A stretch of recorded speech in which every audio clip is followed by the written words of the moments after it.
really hope the mic's working for this right now.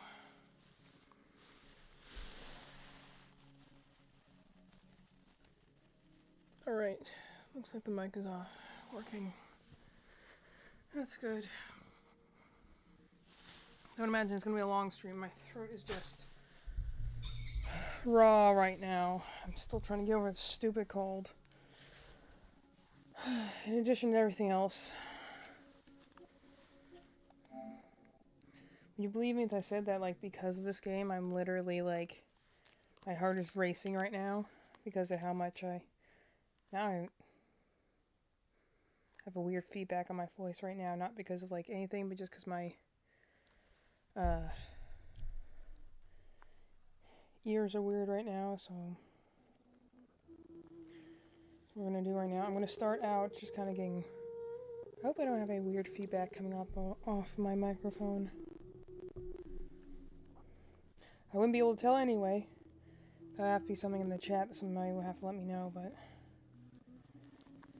is it the best timing to be doing this? Maybe not, but you know what, gosh dang it, I made a promise to myself 2 days ago that I was going to play this tonight. I'm playing it tonight. Even if we just fight the stupid dragon and call it a day. I'm going to do my daily commissions first, though, because that'll kind of get me worked back into the game in case I need to do combat for some reason. I don't actually even know what I'm going to do. If I'm going to fight the dragon, or I'm going to chase it down, or what's even... I really don't remember what I was doing initially. The reason I feel like doing this, though, is because... yeah, level 1, nice. The reason I'm doing this, though... I like when the camera randomly stutters to try and catch up. Yeah, we got the one over there, and the 3 in the... Okay, whatever. But... the whole thing is that, like... yesterday, we had the day off, because it was Monday. But we had the day off for, like, some teacher work day thing. And so, I had the house pretty much to myself. And I was like, you know what? I haven't recorded anything as I've been working on a free-to-play playthrough of Genshin right now. Because I only actually really started, like, playing this game again once I got some new characters to play with. Namely when I got Zhongli, because I could shield now and didn't have to get frustrated over the fact that everything kept hitting me. Which really was, like, the combat was just annoying the heck out of me that I just stopped playing it, because there's only so many times you can get smashed out of the way by one of those big, what is it, Metachurls or whatever it is, the big guys with the horns. Eventually you're like, this is not worth 10 Primo Gems. With my crappy characters I have. But, because I got 5-star characters, I just don't have many good ones. Like, the ones I had was literally, like, the problem is that all of them I have are stuck at level 20, even though my world has ascended to level 40 in me, so... can't use them very well right now when I don't have the materials, because all the materials are locked in other regions. Now, normally this isn't an issue. Whatever.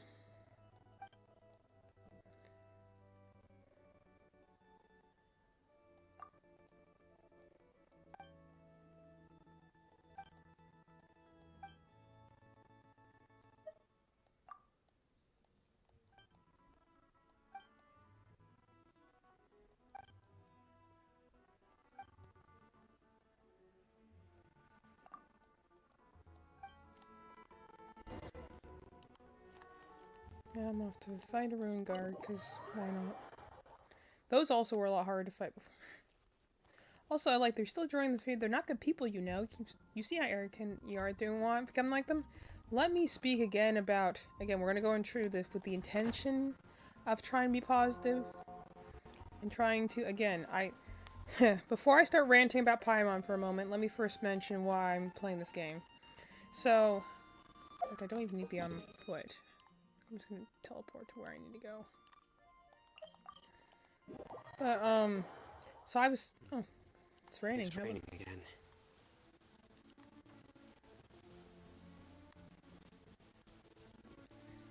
It is indeed raining, so I know.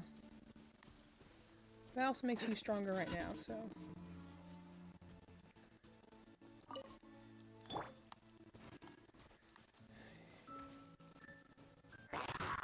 Gather. Sins weigh upon your soul.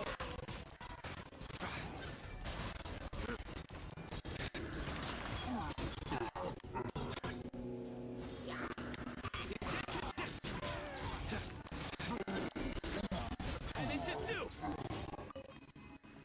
Anyway. Yeah, that's just a cool ability.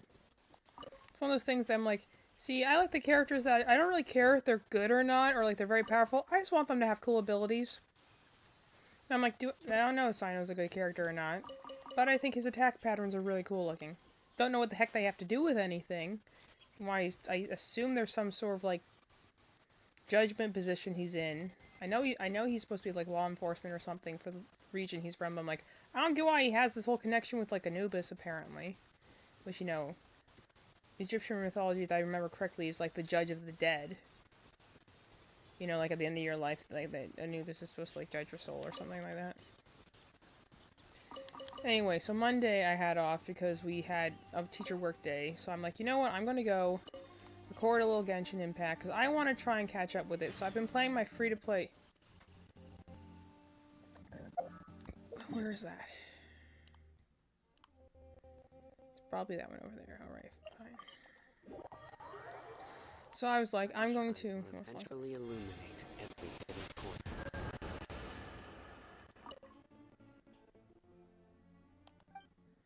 I don't think I have any more to contribute now.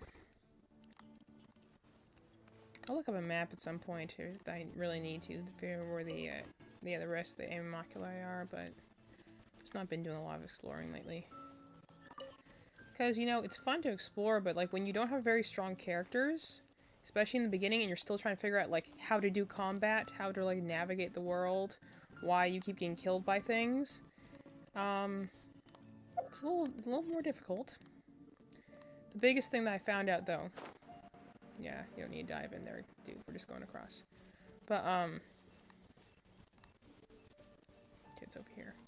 But the biggest thing was that, I started a free-to-play run, kind of with the intention of, I wanted to do a free-to-play, Genshin vs. Star Rail. Just essentially, I wanted to namely just compare and contrast their opening segments. So, like, this one, you know, the first area in this region versus the first area in the next region. They're also very similar in a lot of ways. Like, they have a lot of different, very similar story beats. In fact, there's one story beat that I think is going to happen at the end of the Monster arc that I'm fairly certain is going to happen just because something, oh, there's a little treasure chest over there, cool. Just because something very similar happened, in Star Rail, that I'm kind of going to be like, worth the extra mile. that I'm just going to be interested to see if it, you know. I mean, if you really want to fight me.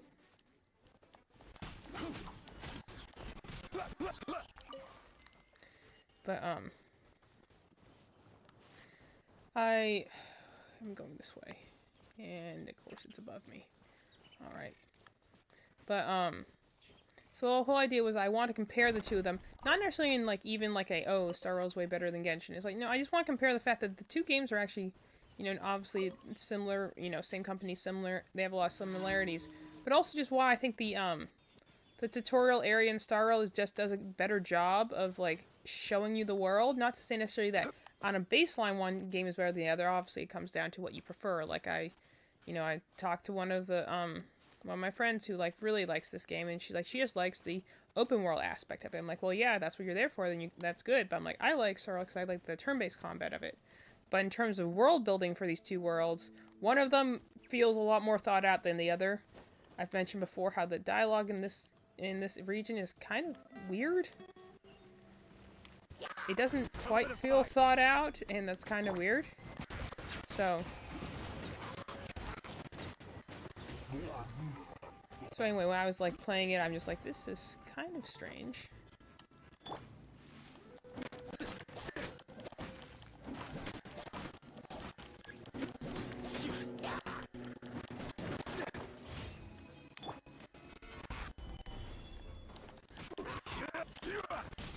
But anyway, so the reason I'm playing this free-to-play run is essentially trying to one was to, oh, there's a guy shooting at me. I'm like, where'd the fire damage come from? There's a fire guy up there. But anyway, so I was like, I'm trying to remember, first of all, why I was fighting a dragon, because that's where the quest left off in this world, and it had been like 6 months at that point that I couldn't really remember why I was fighting a dragon. So I was trying to play through a little bit more in another run so I could remember. I've more or less caught up to the point where that is. Okay, can you stop doing that, please, sir?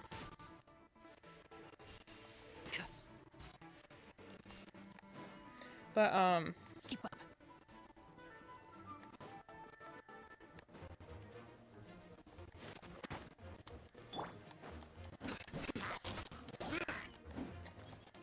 But I've kind of caught up with my other run, so I kind of do remember why I was fighting the dragon again. At least vaguely why I was fighting the dragon again. And also, like, playing the free-play run is the idea is I'm going to be trying to use the free characters at least as far as I can go. And to be fair, playing through it again, a second time, I'm understanding a lot more things. Not necessarily, again, I still think the tutorials of the world are very lacking, and there's a, you know, there's some things that, like, should be explained that aren't explained, but, like, I'm Manly Jack, nice.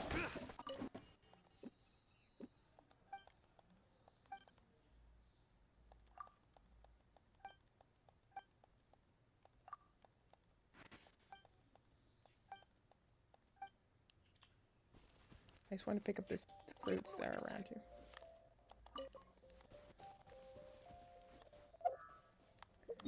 Where's the thing I'm looking for? Oh, it's up here. That gets me closer. So, like, the whole thing is that, I was playing through the game again, and the other reason why I found when I'm doing my free-to-play run, I was actually doing a little bit better and, like, you know, enjoying the game a little bit more, was because I had gotten a lot better at Star Rail by that point, and realized that these two games have a very similar, like, character ascension system. I still think the system done in Star Rail is better because it's much easier to get materials, and it does a lot better with its tutorials, like I've mentioned before.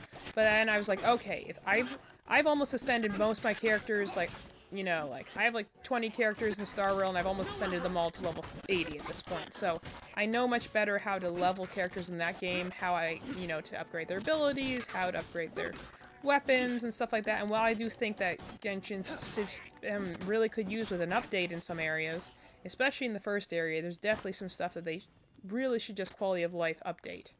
But that could be said about Mondstadt in general. Okay, crying out loud. Just wanted the stupid treasure chest.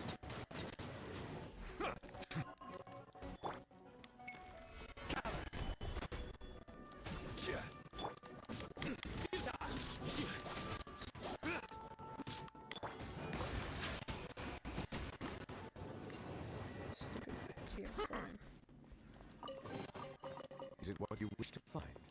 Hopefully the excitement of opening a treasure chest has at least made it a worthwhile experience.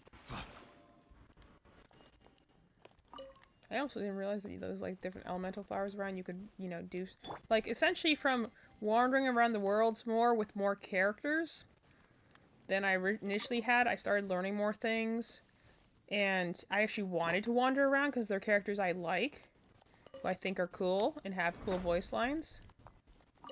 So, like, I was enjoying the game again, at the very least for the fact that I think that definitely the exploration is top-notch. It's definitely something that Genshin's strength is in. Where am I going?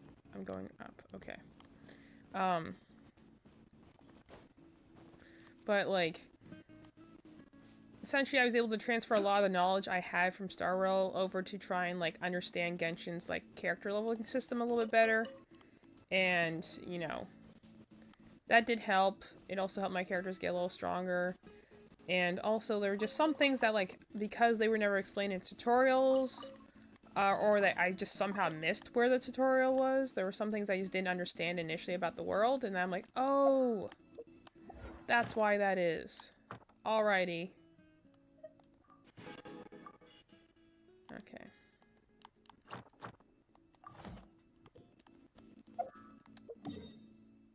We're close. And so, like, generally I just started to understand the game more, and kind of going at a slower pace, trying to go at it with an open mind, and doing the second playthrough has helped me kind of, again, acknowledge the game's strengths and kind of try to accept its weaknesses. Not been doing the best, I will admit, with that one, just because there are some things that I'm just like, this is so stupid that it works this way. And like I said before, it does not take much for me to start complaining about Paimon.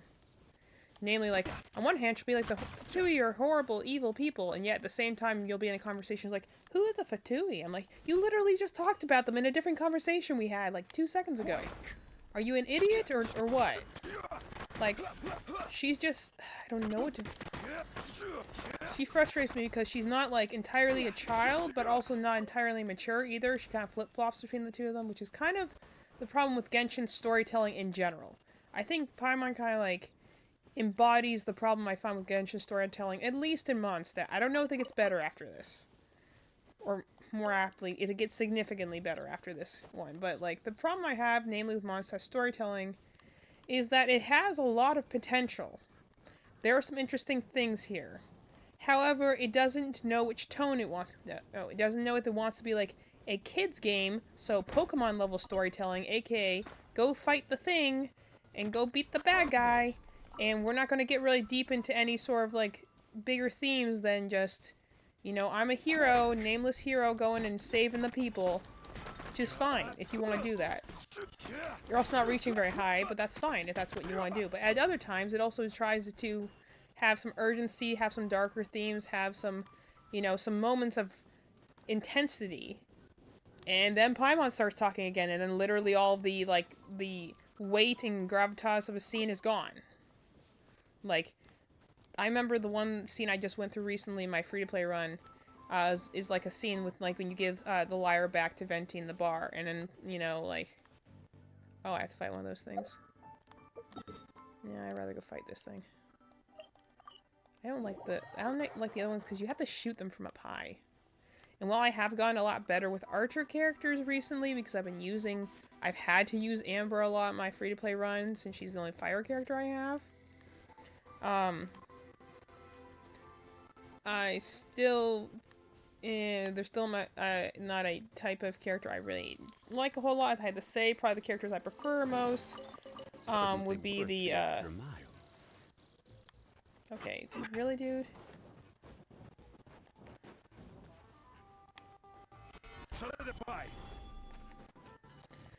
But, like, I prefer probably the short sword users and the lance users, because I prefer their faster attacking speeds. I mean, I'm okay with it. I think I kind of am starting to understand how the Catalyst people work, the mage people. And archers aren't too bad.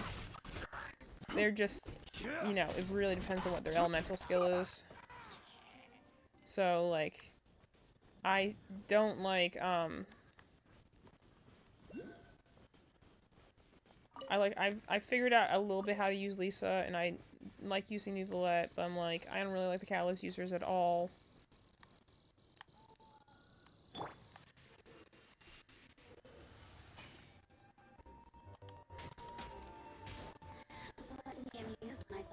I hear everything.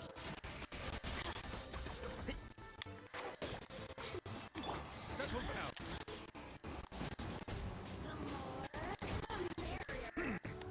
Bow your head. Be sanctified.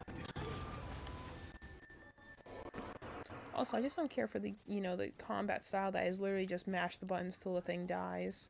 Because I still don't know exactly how to use half these characters, because I don't really understand what their abilities do. I'm just kind of like, well, this hits, and that hits, and that other things hits, and that all together makes a thing. Okay. It actually says that there's an Immaculate right next to me. Perhaps above me? I don't know.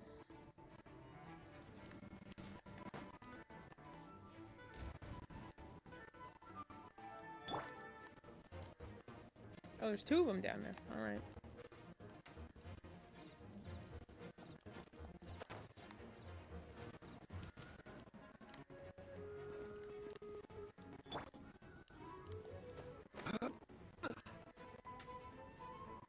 That thing's stuck on the geography right there.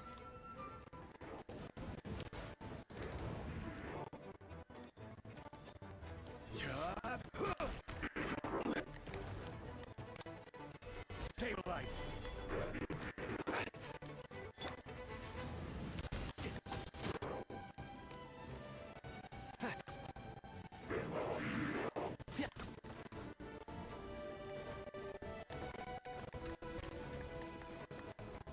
Also, the camera annoys the heck out of me in this game. The fact that half the time it has to be behind your character, which is really not easy sometimes to deal with.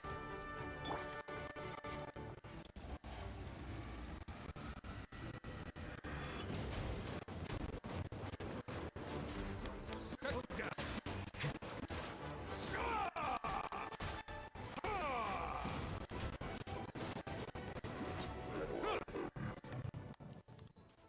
Nice. Okay, let's kill the other one as long as we're here.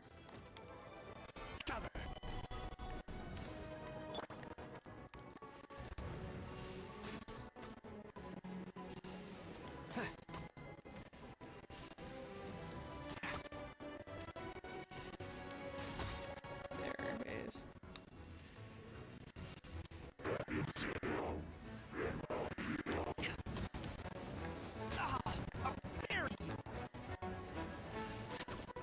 Come on.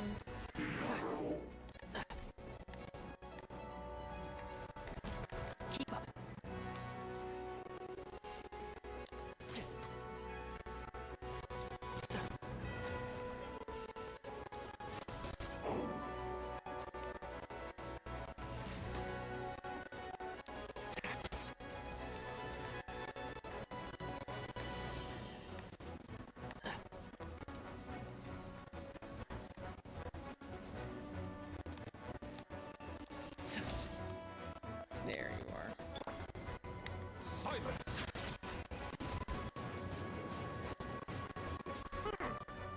The tide's moving. And trap! Let's nip that in the butt.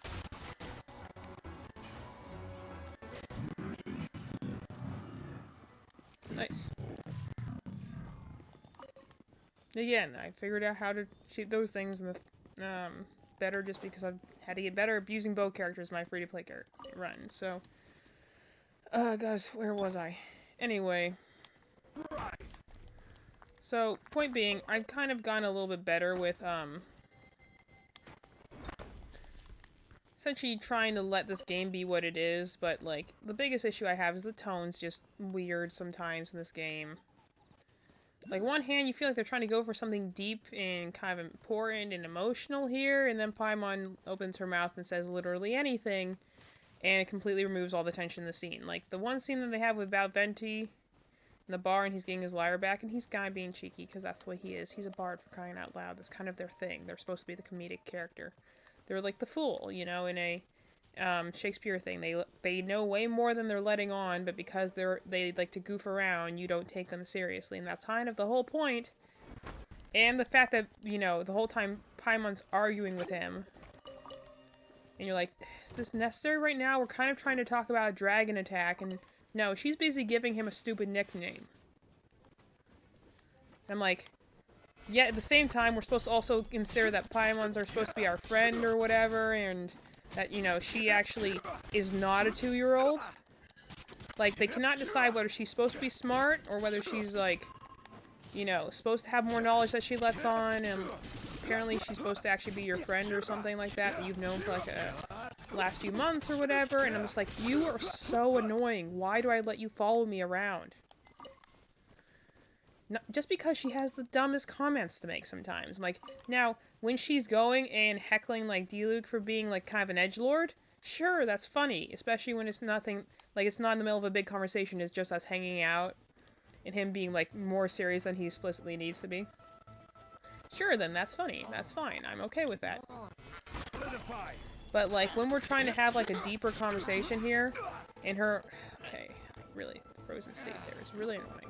But when we're trying to have a talk here, and all she's going on about is how, like, I need to give you a mean nickname. What's a good mean nickname? I'm going to call you Tone Deaf Bard. Like, not only is that, first of all, kind of stupid, she holds on to that. She still calls him that in every conversation, and you know how much longer that makes the dialogue for her lines? When her voice is already kind of annoying?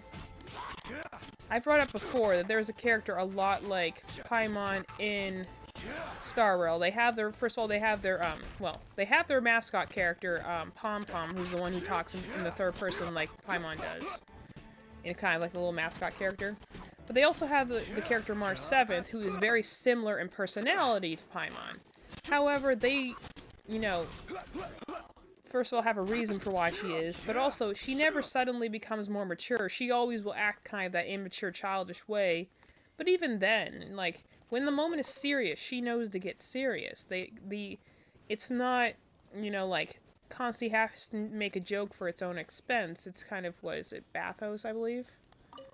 Where, like, you know, you can't just let you can't let a moment be sincere. You have to go and be like, oh, let's make a joke at our own expense. I'm like, again, if the story gets better after Mondstadt, then that's fine, and I'll just take it as, this is the growing pains of being in the first region, and I'm out of these. I thought so.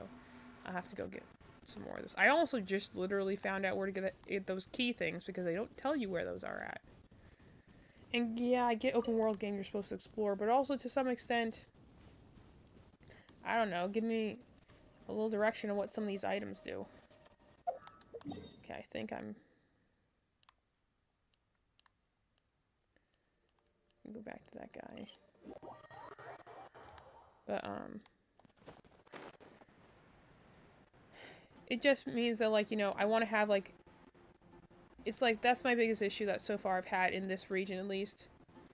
Is that, like, there are moments where you feel like they're on the cusp of something interesting. A cusp of something that sounds like it has... Like, you know, the one dungeon where you have to go get the heart back from, like, a Fatui hideout. And you're like, it feels kind of dangerous. It feels ominous. The music does a lot to help with this, namely. But, like...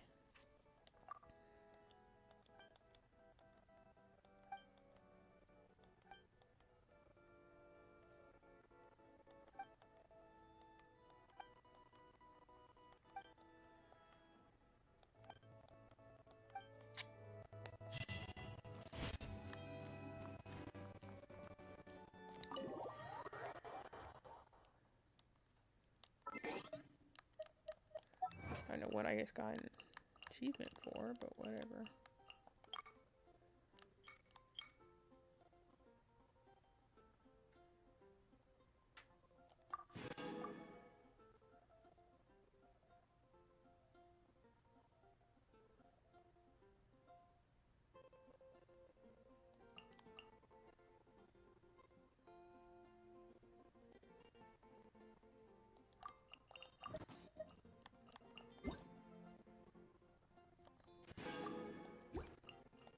Boats are made for transferring commodities back and forth, and those that come across Leota tend to stay a while.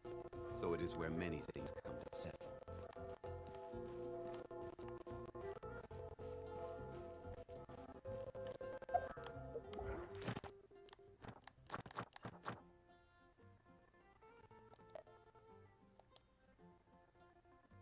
Okay, yeah, I can go over things. There's also some things that I kind of, like, think are just clunky UI design. There's a lot of things, honestly, in this game that I think are clunky UI design. It's really just the, you know, some things need an update. And it's just most obvious in this first region. Although, again, when they're... Especially when they're between major updates for the other regions, you're like, could we take some... Especially when the fact that all the events are temporary, and so, like, you know, once they're done, you can never go back and replay them. So, I understand I'm going to be missing, like, probably 50% of the story of this world because I've missed... I'm playing this game, like, 5 years in. I've missed a lot of events up until this point. I remember they were showing, like, the new Lantern Rite Festival thing. And it's like, cool, that looks great. I don't have access to that region, and the event will be over by the time I get there. So, there's that.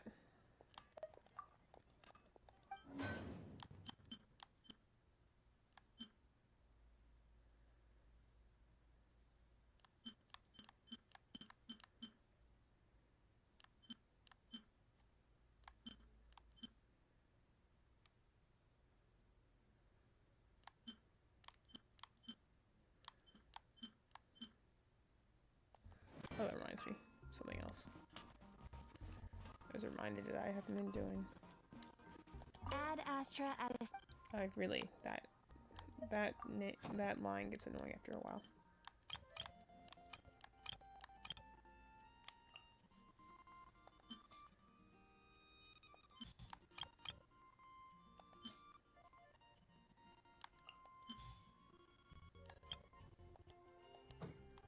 Alright, that takes care of that.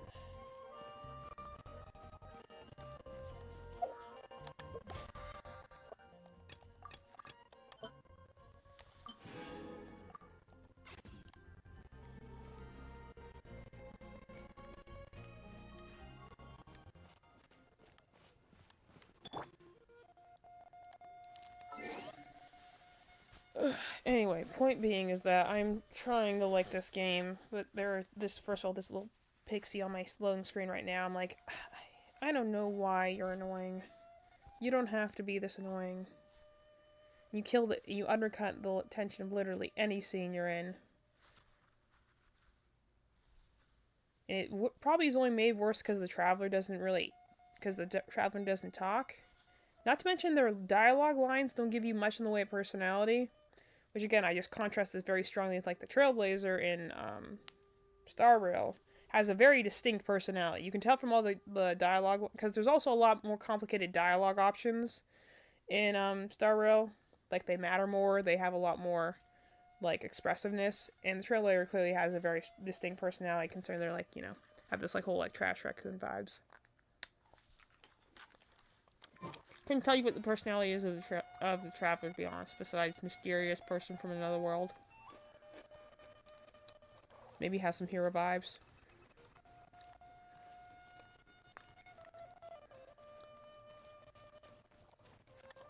Oh, that reminds me.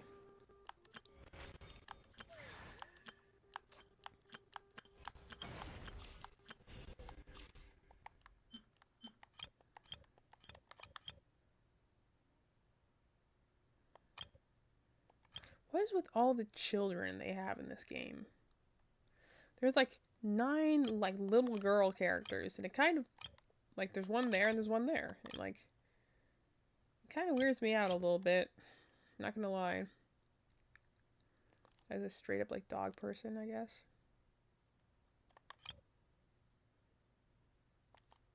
Check something real fast.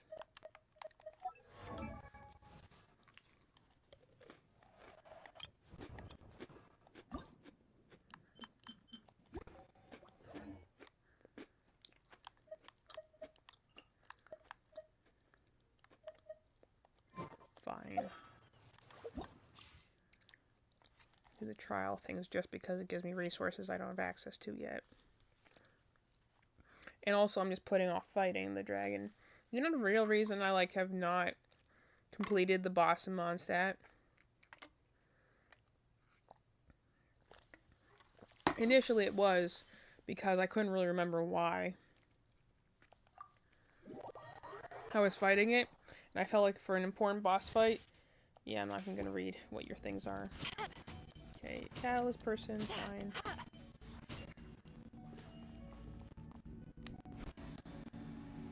Not sure what.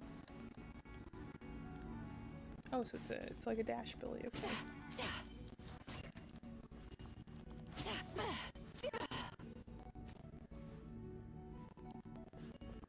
A tail or something? I just can't even with some of these owls.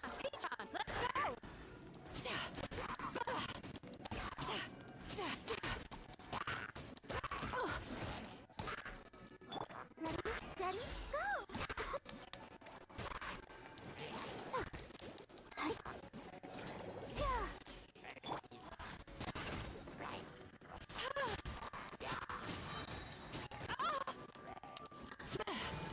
Bad dreams be gone! Didn't the last person they had have something to do with dreams? Are we still not linked characters or not? Down.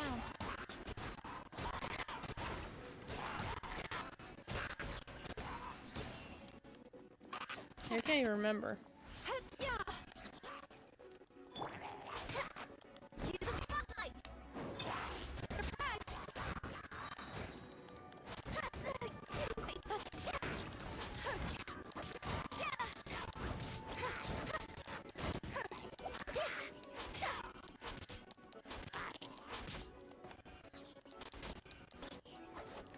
She has slow attack speed.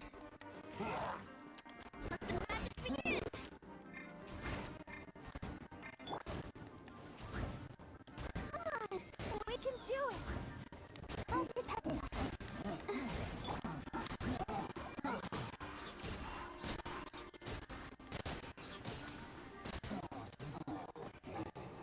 What even is this character?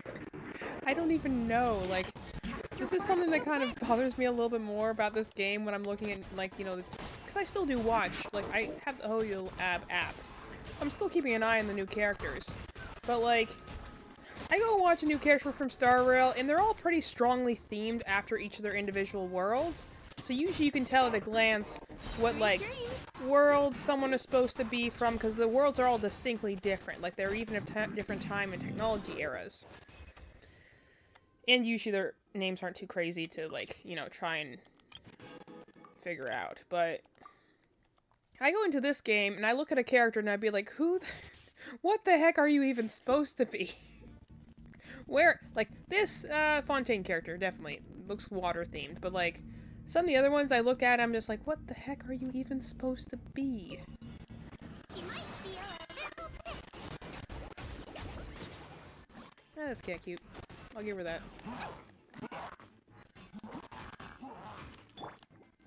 Rain cutter. Rain outlines your fate. Midnight Phantasmagoria.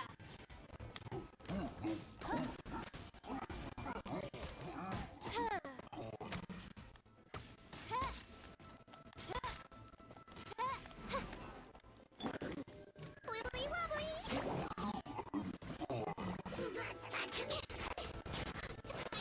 It's for medical research.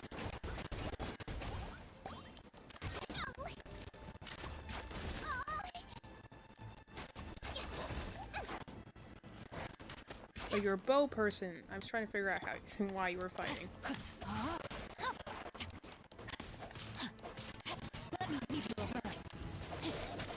Not gonna lie, I thought this was a girl for the longest time. I wouldn't actually know that it was a boy if it wasn't for, like, one of the girls I taught being like, this is my favorite character. It's this little water boy. And I'm like, that's a guy?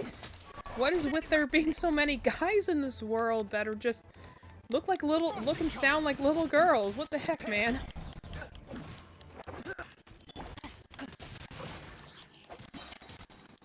Rain cutter.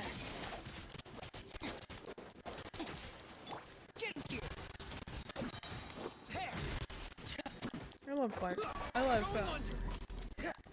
I love button mashing, not knowing what the heck I'm doing. Frost is coming. Getting gear. Hair. Getting gear. Frost is coming. Okay, so he has a double swing like T-Rex does. That makes sense. He might be a little bit. So her charge attack is almost like a smaller version of Nuvolette's, which makes sense. I know her in relation to Nuvolette. That's why I have a vague idea of who she is, but... Alright, got that one. I really just wanted that for your stuff.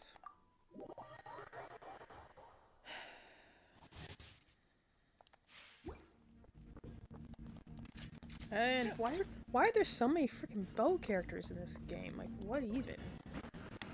Pull in. Press the advantage.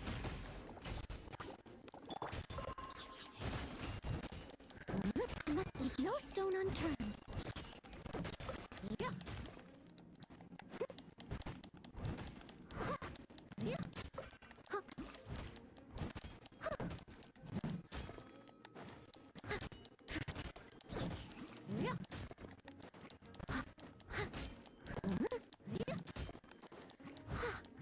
I think there's also just the point there's so many characters in this game that coming in as a new player is kind of just innately just kind of difficult because there's so many at this point that, like, how do you even keep track of them all? Especially when you're someone who's brand new and has no idea who's good, who's bad, or more importantly, like, you know, what team combinations are good for what.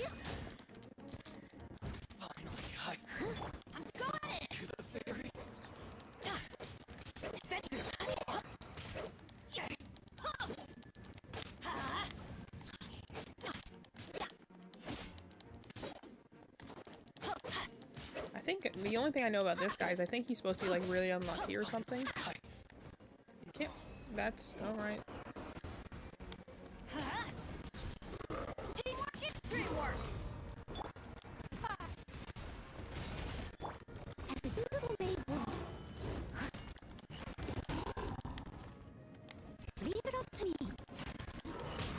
I do know about Noelle. I use her. I don't know a squat about her, but I do know about her.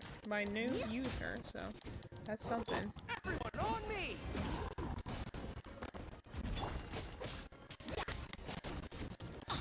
That's gonna hurt in the morning. Like, I'm sure there's some trick to beating these guys that I'm just not aware of. Going in.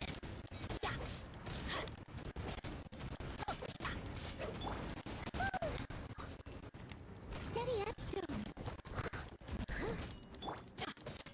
Let's light it up.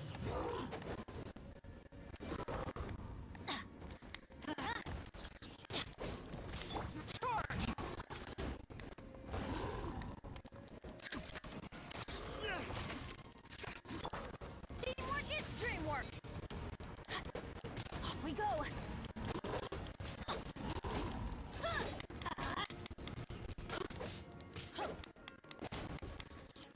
I'm feeling like I'm just button mashing until it dies. Because I have no clue what the heck I'm doing right now.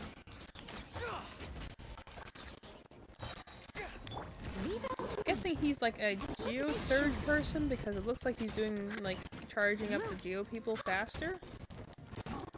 Not sure. I'm guessing that's what's going on right now. Maybe he sets up a zone that makes the Geo characters stronger. I do remember reading somewhere that like Geo characters are best with other Geo characters. Alright. Useless girls.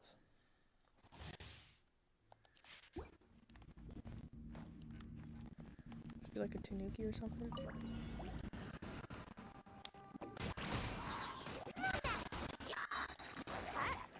Okay. At least she's not an archer, I'll give her that much. I appreciate that a lot, actually. Yeah, I don't have an issue with archer characters. This just seems to be an abundance of them. Like, half the time when the banner's like in focus, like there's like the last one had like 3 archer people on it. This one has like 3 archer people on it. I'm just like, why are there so many archers? And also, in a game that's a lot about, in a game that's like all about like action combat, it's just kind of strange to have. It's just kind of weird to have so many characters that are meant clearly for like long range combat.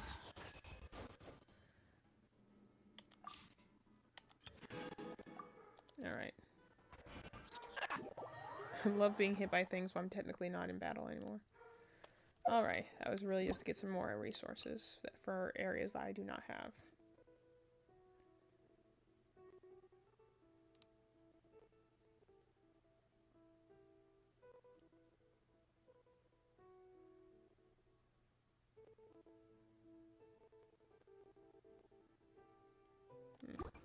Alright. But we did that, so. Alright.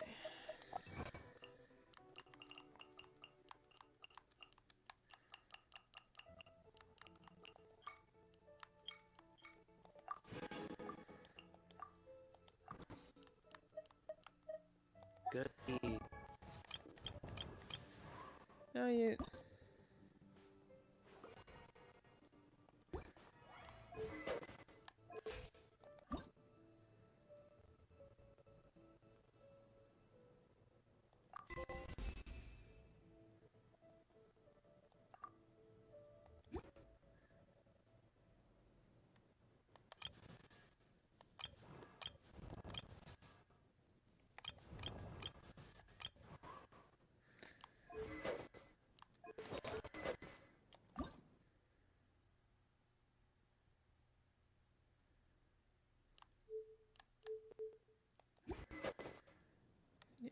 sure I upgraded that.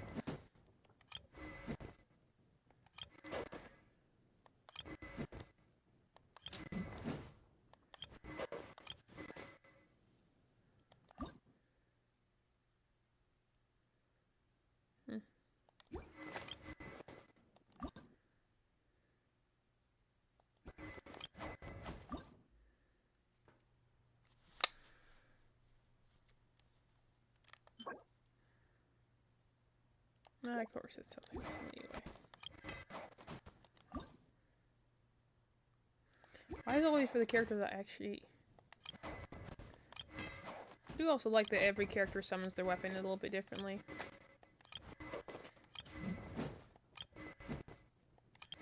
Regardless of whether they're the same type of... That adds a little bit more characters to them.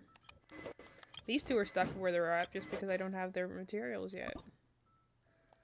Like, I would love to be using him right now, but I can't get him past level 20 until I get the rest of things to, like, ascend him with.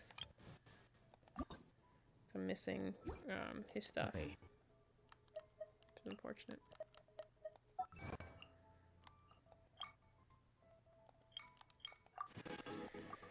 But, like, the real reason why I've been so, like, not looking forward to...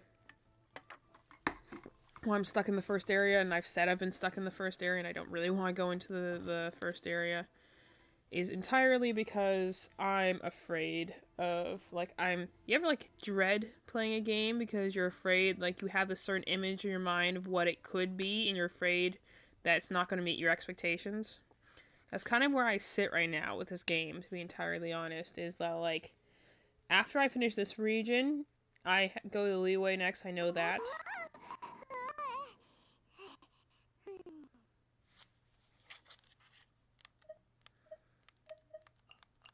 I'm literally going to go in my mail so you won't make noise.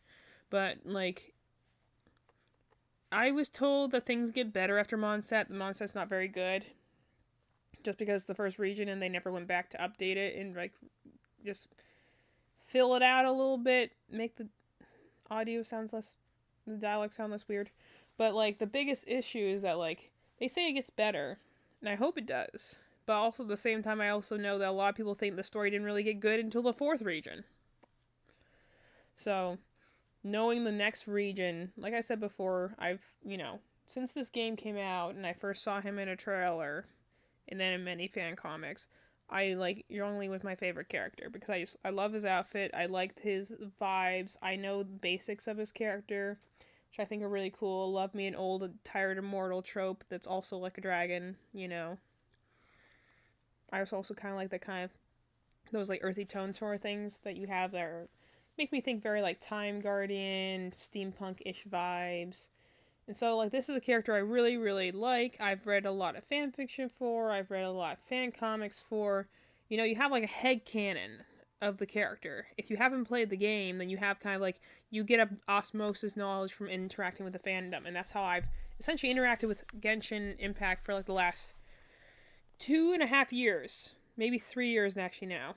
I've interacted with the fandom outside of the game, and I've enjoyed that, and I've had fun with that, and I've been like, this is cool, I enjoy this world and its characters. And that's why I came into it kind of optimism, and then I went into the Mondstadt storyline, I'm like, wow, there's not a whole lot going on here. I know there is more than looks like it, but my biggest fear was, like, did all the really cool character stuff happen in temporary events that I can no longer access? Like, for instance, I've become very fond of, like, Venti as a character the more I play through this. I played through the game the second time. I even have a figure or two of him at this point, because I think he's an interesting conceptual character. But in terms of execution, I think they're not doing anything interesting with him at all. Like, he's a good character in concept. But unfortunately, because he's the god of the first area, it means he's not doing anything. I don't know. Maybe he'll do something really cool at the end of this story mode. And I'll take back what I said, I'll eat my words, but I'm like, as of this point in the story, he doesn't have any interesting moments, mainly because it's undercut by Paimon having this whole, like, childish argument with him half the time. And the fact that, like, they never let him, they don't have a lot of moments of him just sitting and being serious. Not to mention the whole time they're having this whole, like, oh my gosh, whoever could be the wind god. I'm like, as this isn't so painfully obvious, the fact that none of you have figured it out up until now is kind of impressive. Like, this is the second oldest being we know of in this world. The first oldest being the earth god in the neighboring kingdom. But like, this is a, and that's why I thought they were going to do with the bard archetype, is usually the people who smile the brightest are the people who have the most things to cry over, like, usually you have these cheerful characters, especially ones who have a penchant for drinking, are usually ones that are trying to hide some deeper inner sorrow. And I don't know, maybe that's something that happens in a character quest or something for him, but I'm less like, there's not really a lot going on in this Archon quest. There's like 6 characters introduced, only 2 of them are really important, which is Jean and Diluc. Everyone else kind of is there and then not. And then even then, like, Venti's not doing anything terribly interesting right now. There's not a lot being done with him.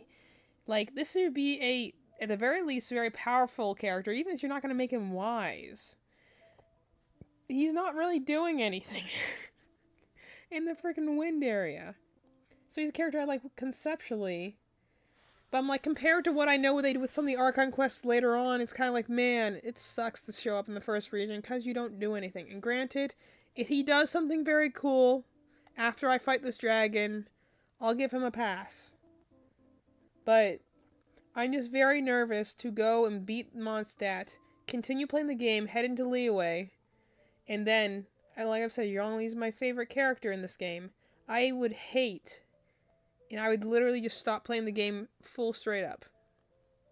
If I went into Liyue, the writing also sucks in that region, or it's boring, or more importantly, I go and like, I mean, I like his voice, I like his voice lines, I'm worried that I'm going to go into there and the story revolving, that, like any story that revolves around Zhongli's, I'm not going to like. Or he's not going to be, like I've perceived him to be so far being in this fandom for the last 3 years. Or the writing's just going to be kind of clunky like it's been in Mondstadt, because again, he still is in an earlier region. So I'm like, I'm afraid to go in and be like, I really like this character, and then actually play the game and be like, nope, I actually don't like this character at all. And there would be nothing worse than having the character that you love, the character you have, like, literal... In the end, all will be placed upon the scales. I mean, like, Sino-Sense is just, like, such an edgy guy sometimes. I'm just kind of like, I'm curious to know what your deal is, dude. I know a little bit of it, just from fanfiction, but I'm like, I'd love to know the full extent of what your deal is, dude. But, like, there'd be nothing worse to go into a game and be like, this is a character that, on the outset, I really like, and I think conceptually is very interesting. And then play the actual game and be like, actually, I hated your part of the game, and it was very boring. And now I have to live with that, and the fact that I have so much merch of you in my room. And it's just gonna be staring at me and being like, I'm like, it's not Mondstadt I'm worried about. Mondstadt I honestly went in blind. I didn't really know any of the characters for this region. I just kind of went in. The bigger disappointment was the fact of, like, going in being like, oh, these are interesting characters. Like, Kai looks like he has something going on with him. I'd like to know more about Lisa. Like, you get Noelle as a character. And none of them are even walking around in the city. Like, they're there, you do a little quest with them, and they utterly disappear.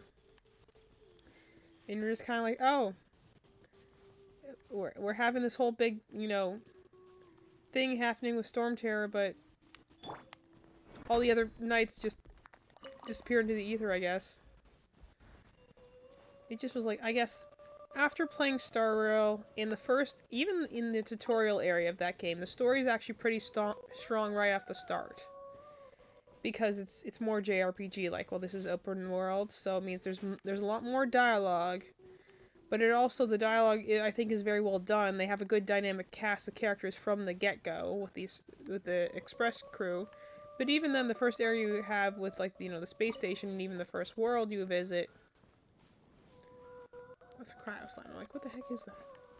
But, they're pretty strong. From the get-go, you give a strong vibe of, like, who is who Certainly likes worth the who, extra mile. what's important to which character, stuff like that. Like, it already feels like there's a lot of importance to what happens to these people, and I'm already starting to care about them. I'm in here, and the biggest problem is that I'm like, because of Paimon, it's kind of hard for me to vibe with the Traveler, because she essentially is the voice for the Traveler. The Traveler doesn't talk. They just have this annoying little Navi character over their shoulder who won't stop making really inane comments that add nothing to the conversation half the time.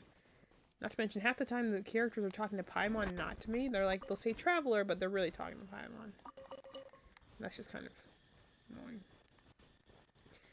But like, I guess just, again, playing Star Rail first was probably not a wise idea.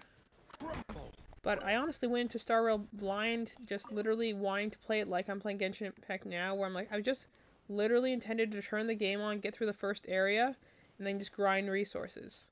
Because I was just trying to get the one dragon guy that was in that game. And then it turned out, while I was playing the tutorial, I'm like, actually, this guy, these have some good characters, actually. This has some good, story. And I was like, oh, well, that was actually pretty good. Let me go and give Genshin Impact a try. And then I'm like, okay, we're starting slow. And then I was like, got a little farther. I'm like, alright, we're still pretty slow.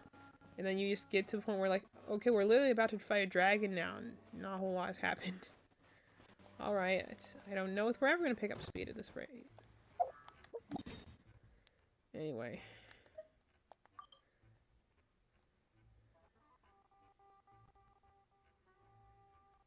Alright, yeah, let's go.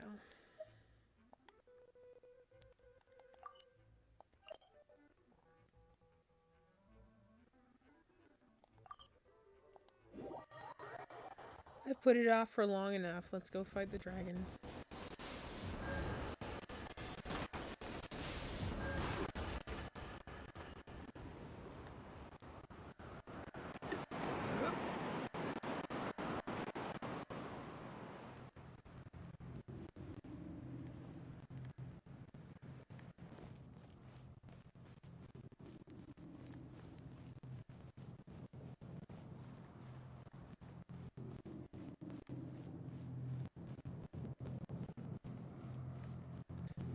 Oh yeah, depending on how good or bad this...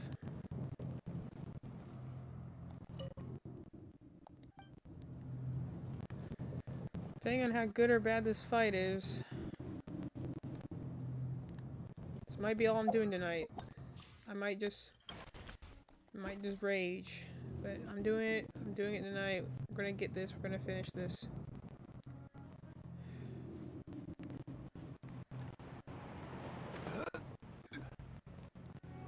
Okay, those are characters that I know.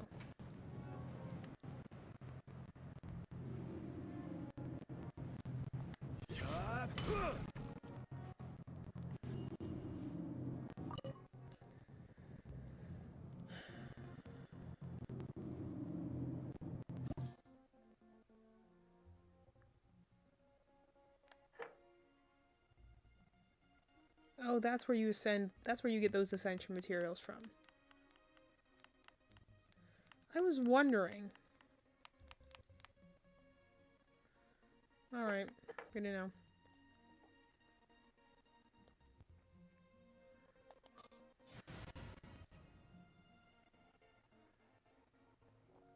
I don't actually know who's even going to be useful for this fight.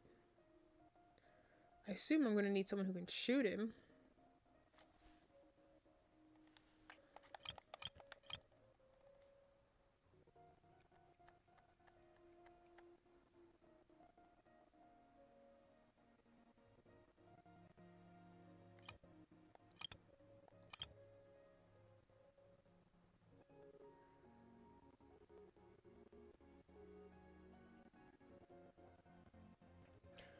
And he's wind, so I don't even know what's good against wind, to be entirely honest. I know it does swirl reactions with water and electricity.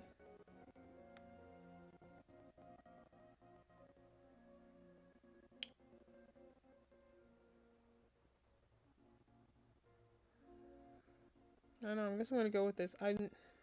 It doesn't matter if I want to bring a fire person or not. I'm probably going to stay with Tighnari though, so because just in case, I'm assuming this is a dragon I'm going to have to shoot at some point, so I'm just trying to have a long range option. Alright, let's try and do this. I have no idea what I'm going to expect here. Look! There are two shiny spots on the volume. Volan's back. They appear to be poisonous blood clots that have coagulated on his wounds. The Abyss Order must have cursed the wounds. That's what's corrupting Dvalin's mind. To save Dvalin, we're going to have to get rid of those blood clots. Blood clots.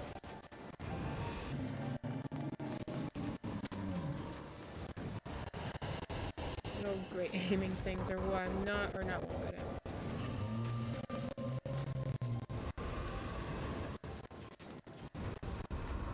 Pretty dragon though, I gotta admit. Even if Genshin Impact refuses to acknowledge what's a dragon and what isn't in this game. Or more like they want to have like 16 different definitions of what qualifies as a dragon. Good looking dragon design.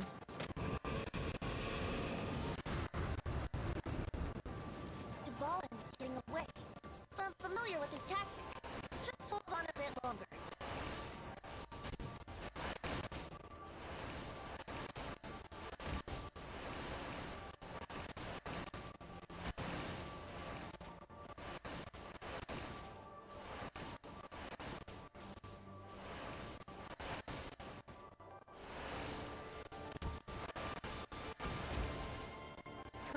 I'm not sure how I'm supposed to dodge around these things because you're gliding and so that moves really slow.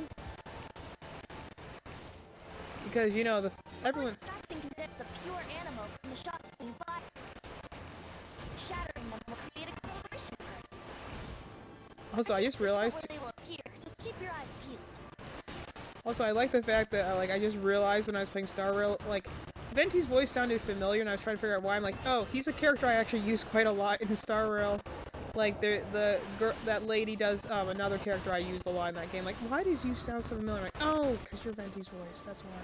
He does still sound like someone who's from a Sonic game, especially when I'm playing this game where I have to like shoot at things. The shooting level is definitely the one that everyone never likes in a video game, but for some reason we're doing it.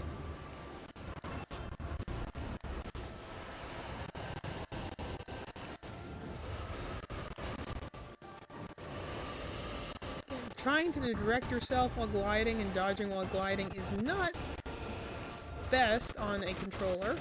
It's kind of hard to aim, I'm not gonna lie.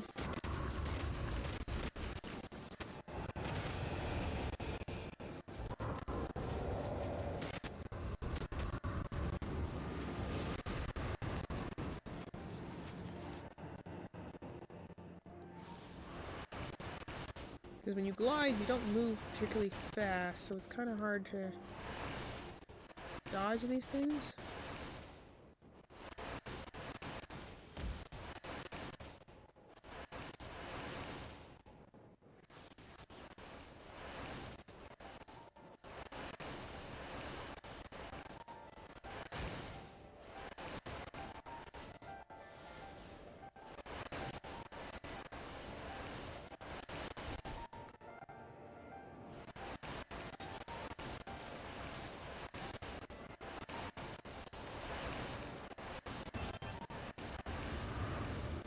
One of those times when you feel like you really need a little bit better system for movement because gliding doesn't exactly provide a lot of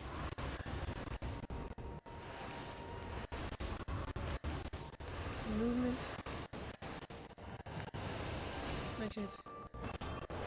wonder if they'll do this kind of shooter stage thing with every one of the big bosses. I mean, I kind of get what they're going for, it's just kind of a weird choice.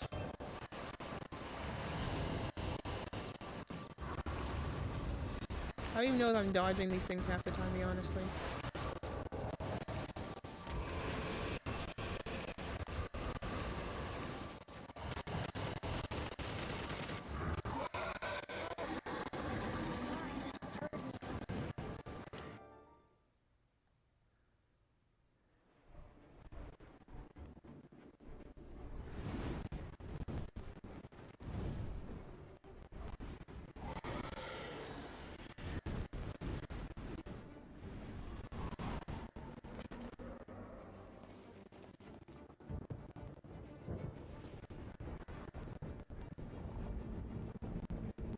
Cool arena.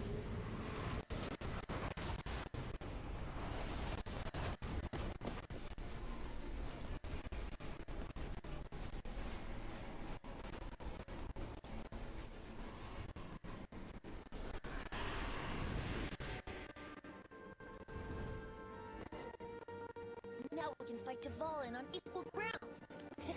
The grandest bard is here to help. But first, let me be clear. Even after hundreds of years without use, Dvalin's teeth and claws are still very dangerous.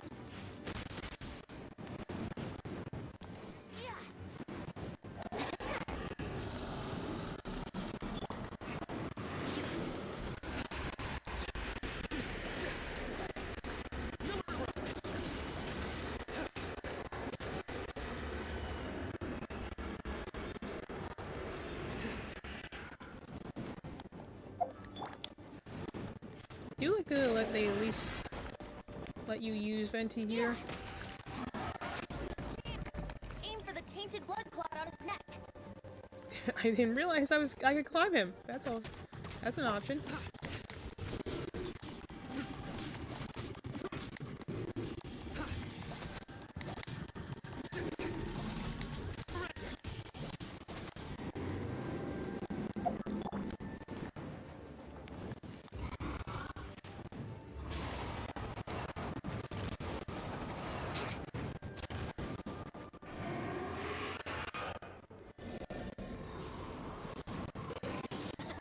This is Dvalin's ace in the hole. Celestinum Finale Termini. This dragon has strange tastes when it comes to naming things. I named it for him just now. Seriously? Oh, anyway, let's ride the wind currents and stay away from the breaking platforms. The energy flooding up from the fishes will be hot. Be sure to watch your step.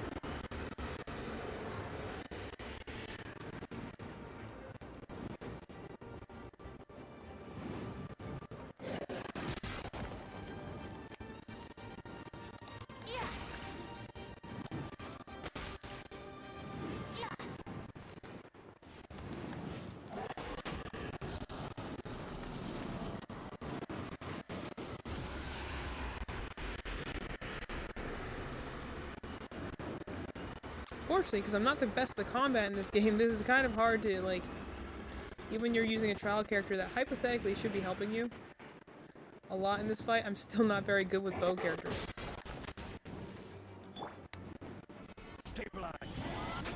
Aim for the tainted blood clot on his neck.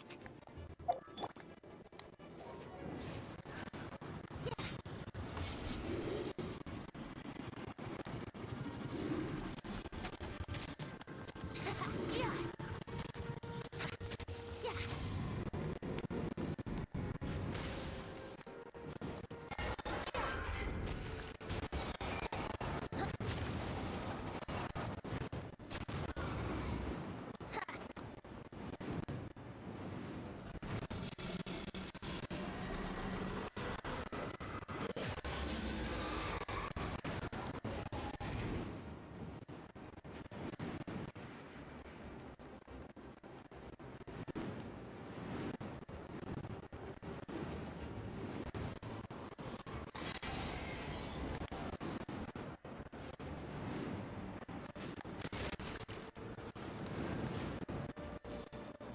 Yeah.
Solidify!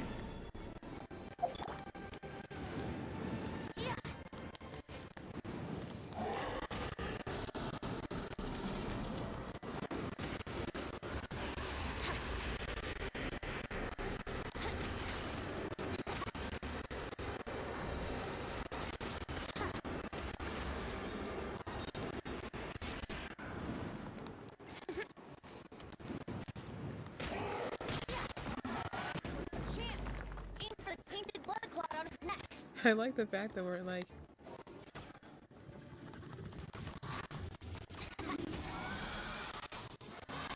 I was determined to defeat this with Venti just because that felt fair. This place is gonna collapse!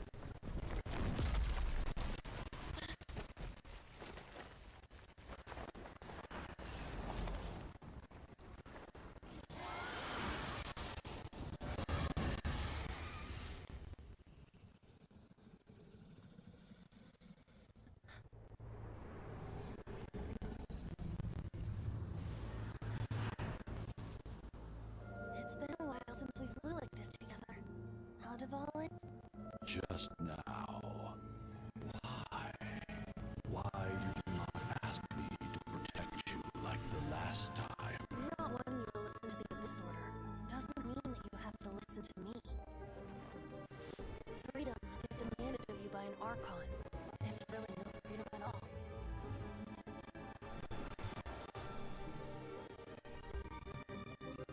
Is this the power of the Anemo Archon? But I am no longer part of the Four Winds. Even if that's so, you still protected us regardless. Now spread your wings of freedom and go with my lesson.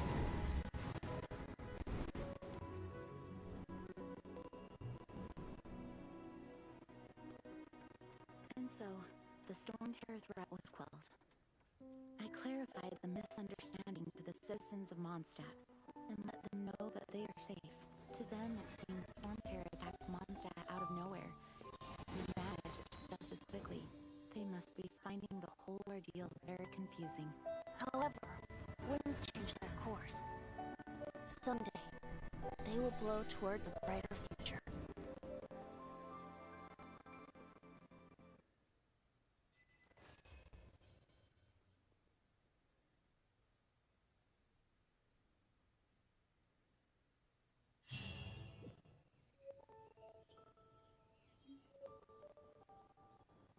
You guys are back!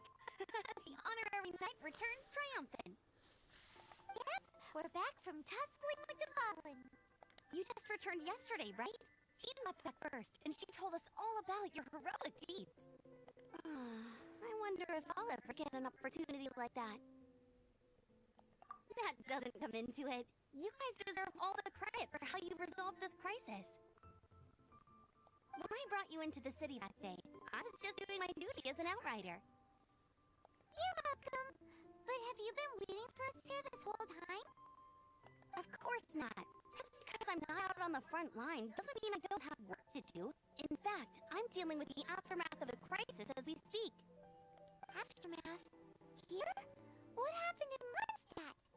While Master Jean was away, the monsters lurking nearby made a coordinated attack on the city. Fortunately, we weren't completely taken by surprise. I detected the Hilichurls were moving closer to the city a while back. Oh yeah! Paimon remembers. When we first met, you were clearing out one of their camps. Exactly. And if we hadn't started making preparations back then, Mondstadt would be in much greater danger by now. I know, it's strange. Hilichurls aren't usually capable of coordinating like this. Our best guess is that the Abyss Order is behind it. They've taken over the Hilichurls? Good thing we saved Dvalin, or they might have taken them too. That's right. And since I'm the Outrider, it's up to me to keep eyes on the Abyss Order from now on. I'm sorry. You should be celebrating your victory, not listening to all this somber talk. I promised to take you out for some sticky honey roast, didn't I? Before everyone got caught up in the Storm Terror crisis. There's no time left at present, right? You guys hungry? You bet! You may have forgotten till just now, but it's been on Paimon's mind this whole time. Awesome, let's go! It's been way too long since I last ate a steaky honey roast myself. Wait for me, a good hunter. I'll be right there. I just have to clean up here real quick.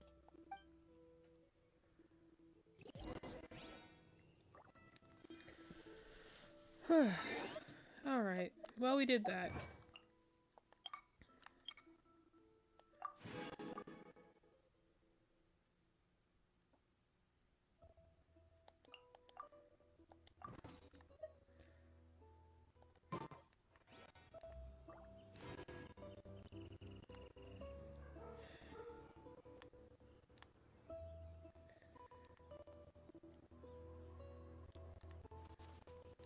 Alright, let me go a little further here.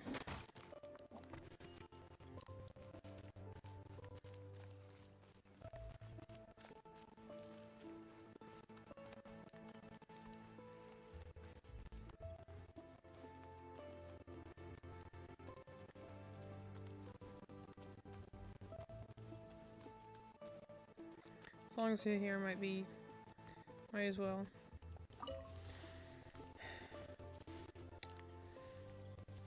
Now, well, I guess. Let me see what the people have The to say. sunshine will eventually illuminate every hidden corner. Hey, right, dude. Okay, where's the guy I'm supposed to be talking to?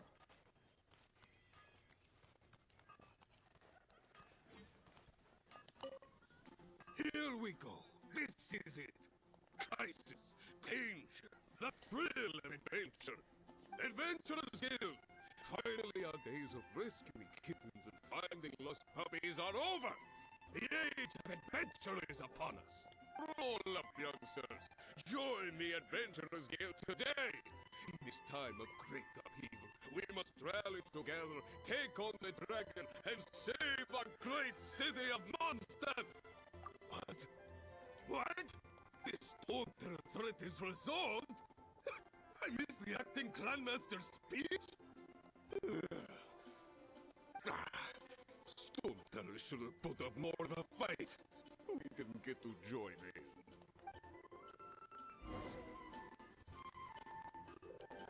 So I'm just supposed to talk to everyone around here. So, boss fight. If I would have been better, again, I was better at this game. I'm not great at the combat in this game. It's just kind of, it's largely because of the camera, honestly. When I was trying to do the camera in that fight, because it's always focused on the enemy and it always has to be behind the character, or unless you move it with a stick, like, it was just very hard to... What the heck is that up there? Okay, we'll go investigate in a minute, but what the heck is that? But, gotta investigate the shiny thing. But, I like the fact that you were able to use Venti there. That is nice. I like that. Again, I'm not really good with bow characters, so I feel like I was just using him very poorly. So he, you know.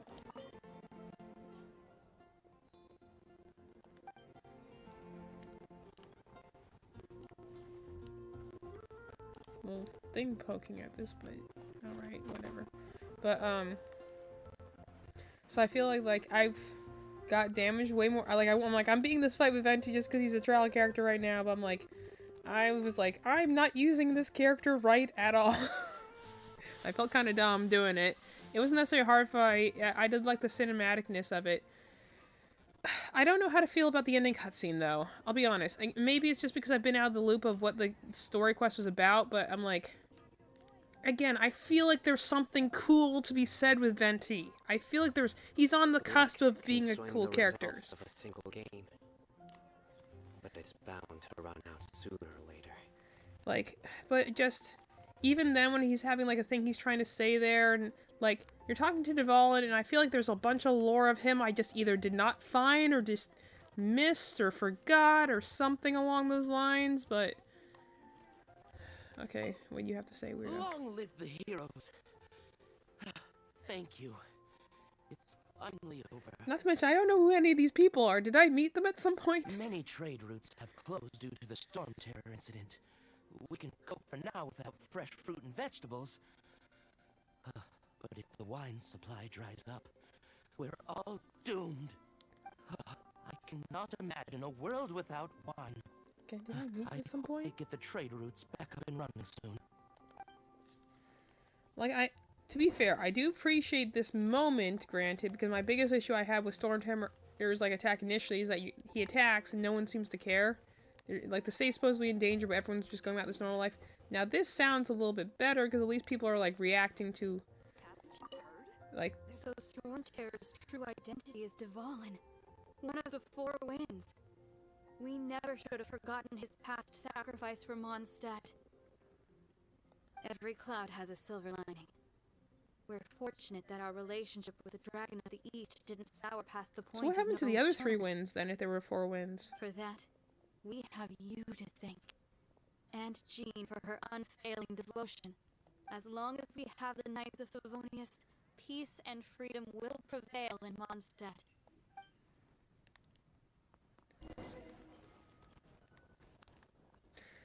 And it's also just the fact that, like... Oh my gosh, it was just daytime a minute ago. How long have I been talking?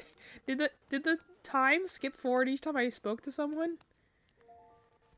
Well, that's a little disorienting. Ta-da! Barbara's here. Leave the... Cool, I got that. Ta-da!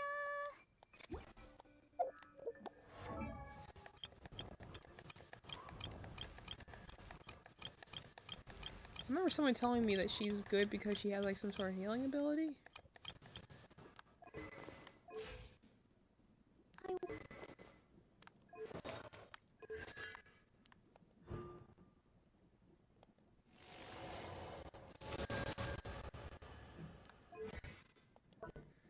That's fine. Oh, so she's a callous person.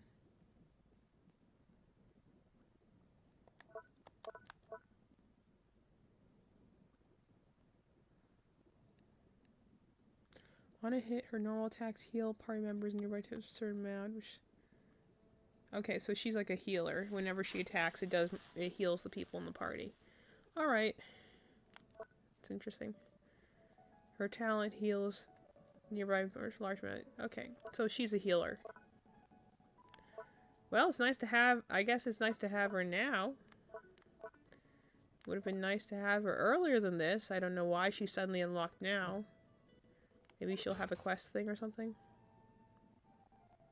It says Church of Favonius, so maybe she's someone that only appears after the whole deal happens. Alright.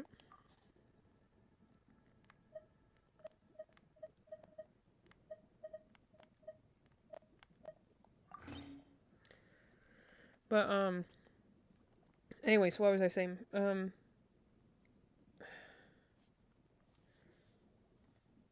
I like it was a cutscene.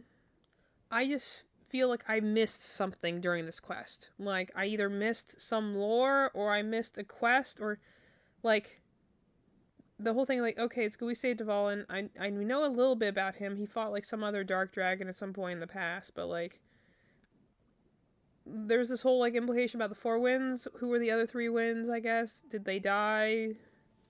What's Dvalin's thing again? It's kind of weird, the fact that they... I'm sitting here wondering why they're falling in the middle of a storm and they're just falling out midair. I'm like... Venti's the wind god. He literally just held the traveler up to fight Dvalin. Why doesn't he catch all of them? Again, it's cool that they got caught by the dragon and saved by him. But, like... It does make me wonder, why did he not catch the rest of them as they're all falling? And, like, you should never fall, hypothetically. You're, like, a wind spirit, aren't you? And I was definitely questioning the logic of that. And then, like, I like the fact there's no, again, this implication of Dvalin, like, being a friend of Venti's, and he's given the power of the Anemo Archon. I'm not sure if that's... What that's I just feel like I missed a step somewhere in the story. Like, I feel it's supposed to be an impactful cutscene, but I feel like I missed a step here because I'm like kind of like, I don't know. I guess I just don't know how to feel. Maybe when I play it the second time in my free-to-play run, I'll understand a little better. But I feel like I'm missing something here. I feel like there's like this supposed to be this emotional moment, but I'm like I feel like I'm missing some information here, or maybe I just forgot something. But I don't know. I'm just kind of like, all right, cool. Oh, Kaya exists again. Nice. Literally vanishes off the face of the earth during the rest of this event. Hey, dude. Greetings. May I take your order? Why so cold? I've always thought that we enjoy quite the intimate friendship. Ah, so you do feel something for me. And people say my charm is fake. To bask in the presence of Mondstadt's new big hero is quite the morale boost. And that's coming from a knight. I think he's an at the very least he's an intriguing character. I like his archetype. It's just, he's at the beginning of this chapter, and then he literally vanishes for all of it, and this is the first time he's appeared since literally the first, like, leg of this journey. I'm just kind of like, where the heck did you go, dude? He has a brief moment with Diluc, and then that's like it. Sweet-talking, sugar-coated Captain Kaya. Please don't talk. Nonsense. I speak from the heart. Just looking for a quiet spot to collect my thoughts. While all the other knights are working hard to clean up after the battle? Can you please not talk? Thinking can be an arduous task, you know. Believe me, I'd much rather be taking out the trash. So what you thinking about then? The Abyss Order. A dragon wreaks havoc in Mondstadt, and the acting Grand Master leaves the city to combat the threat. Strategically, that's the perfect moment for the Abyss Order to make their move. If you were the Abyss Order, would you squander this golden opportunity by sending in nothing more than a few hilly churls? To get to the bottom of it, I decided to wait. So I waited, and watched for their next move. Then came the day you made all hell break loose in Stormterror's lair, just as the hilly churls' cries sounded from the city gates. That same day, I saw shadowy figures lurking in the city itself. Inside the city? Well, all the other knights were outside, fighting the enemy. As you can imagine, that left the inside of the city completely unguarded. Except for me, of course. And so I approached the Abyss Order infiltrators for a bit of, let's call it fraternizing. Through various means, I managed to gather some rather interesting intel. The situation is this. The Abyss Order. They are united under a single leader. The Abyss Order has a leader? Did we ever clarify what the Abyss Order was? Everyone's been throwing the name around. Has that actually been clarified what that is? I'm assuming it's the people who, like, you know, it's the monsters that we've been seeing this whole time. Yes. And it was this very leader who devised the plot to turn Dvalin into a weapon of war. Thanks for lore dropping on us, though, bro. I'm glad we're finally moving the story along. What did you have to do to find this out? I'm sure he stabbed them. But let's just say I'm blessed with certain linguistic powers. There's more. The Abyss Order has a name for this leader. They call her the Princess. Now, I'm sorry to cut this intelligence briefing short, but I do believe I spy Amber heading this way. I think she's still angry with me for my absence from the defense effort during the attack. I better slip away before she notices me. Again, cool character. Don't know why he's missing for, like... 1 minute I see Kaya, the next he slipped away. Clear sign of a guilty conscience. I get the point he's supposed to be mysterious and stuff, but...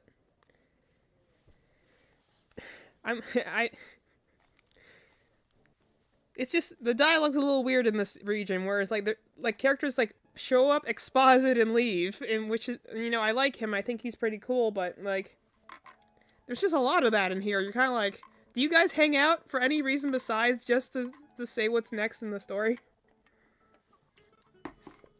I don't know, maybe that's what character quests are for.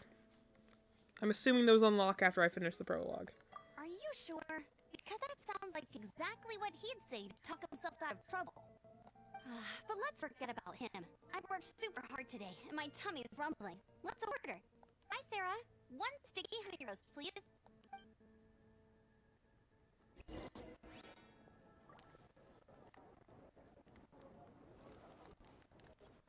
Today's recommendation I'm gonna keep switching between like Aether's So, now the storm sprite clear and threat my is behind us, the sprite of the what are character your I'm actually plans playing for as. the next step? I would just leave it as Aether's sprite. Paimon thinks it's time to leave Mondstadt and keep looking through the 7 nations until we find clues about his sister. I mean, it'd be nice if I said that, but sure, yeah. Really? Oh, well, I guess this is goodbye for now. Hey, don't feel down. You'll always be a friend of the Knights of Avonius, and our honorary knight. Wherever you may go, and wherever the wind may blow. That's the spirit. Remember, Mondstadt will always welcome you. All right, now let's eat before it gets cold. Again, I feel like I missed something here. Like there was some part of the like this is more like emotional payoff than it built up to. I feel like I've just either forgot something or missed something here. Of course. Like this is a good ending, but I feel like I missed something in the main quest. I wonder if I skipped over a quest somewhere, and I used. Because I did find that there are some times when you're supposed to do character quests like in order with the story. I figured that when I was playing Star Rail. There are some character quests that are meant to be part of the main story, but they're like split off from the main quest. So you have to make sure to do them at the time so you don't miss out on like crucial details. Maybe I just missed out on some character quests or something. Oh, I almost forgot to mention. Jean's waiting for you at the cathedral. It's something to do with the Holy Lyre de Himmel. You'd better head there now.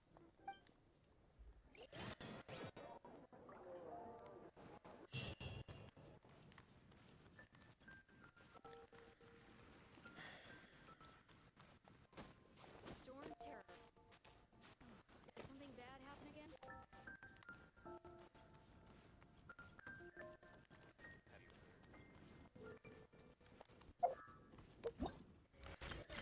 Oh, I'm like, why is there still an exclamation mark? It's because I have the character.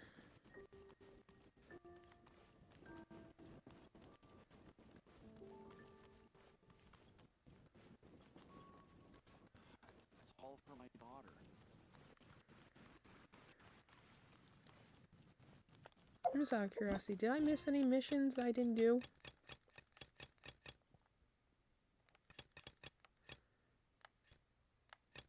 Okay, I guess there's potentially a lot of things I didn't do.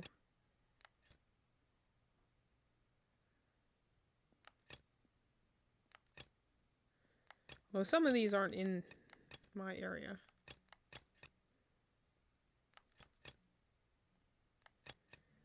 Okay, I might have potentially missed some story quests. Maybe that's where the lore I'm looking.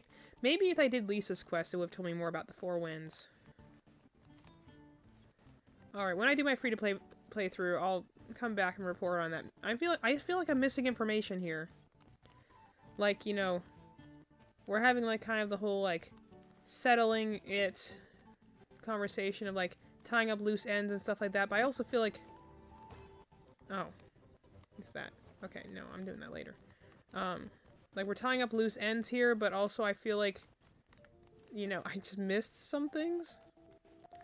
Like, you know, the payoff right now I'm getting was not what was built up initially, and I feel like I just missed something.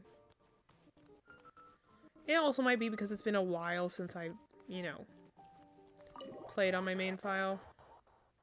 Who knows?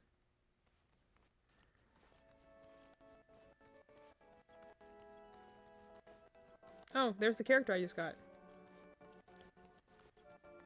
Cool, appreciate that. This is Barbara, the deaconess of the church. She is here to retrieve the Holy Lyre to Himmel. May the Anemo Archon protect you. I'm not really in a position to speak compared to our acting Grand Master, but I still want to thank you all on behalf of all of Mondstadt for your assistance. Fortunately, everything was resolved peacefully. I can't imagine how an all-out war between the military and the dragon would have ended. She has almost kind of a sleepy voice. Now the Fatui have no choice but to keep their mouths shut. They must be annoyed that things didn't turn out as planned for them. Oh yeah, I forgot about them for a moment. That's the other thing I was a little confused about in this chapter. We have like three different villains introduced in this one prologue. We have the whole thing with the dragon going on, obviously the most pressing threat. We have the Abyss Order, which I assume has to do with the monsters. I'm gonna take a swing and guess that's what happened to the Traveler's sister, just because they seem to be hinting at that. And then the Fatui were introduced as well, who everyone's like saying are really bad and evil, but we haven't really seen do anything in this besides steal the harp at some point. It's just kind of weird they introduced like three different evil parties going on in this chapter. And it's almost like, oh yeah, those guys. Right. This time, they even lost their best excuse to pressure the Knights of Favonius. Like everyone, it just feels like I'm missing some information here. Like everyone else knows what's going on but me. Diplomatically speaking, they gained nothing, and on the contrary, simply proved just how vexatious they can be. Sounds like quite the story. So, did you bring the Holy Lyre with you? We cannot ask you to keep defending the lyre forever. The Seneschal has been pressing me for a while now. We, did bring it with us. It's a little... Oh, don't worry. I'm not here to collect rent. The church has always received special funding. The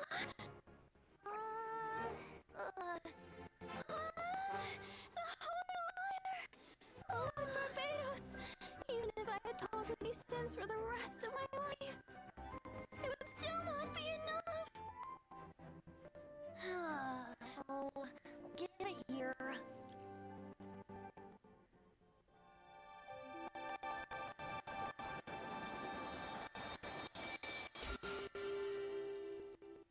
How could the Holy Lyre, but how? Huh? Let Paimon see! No. I don't know how you managed to fix it, but you'll never touch the lyre again. No one's gonna question We, that. really should get going. That trick I used to repair the Holy Lyre. I mean, the magic I used isn't going to hold forever, you know. Who's that, Bart? Hey, don't go!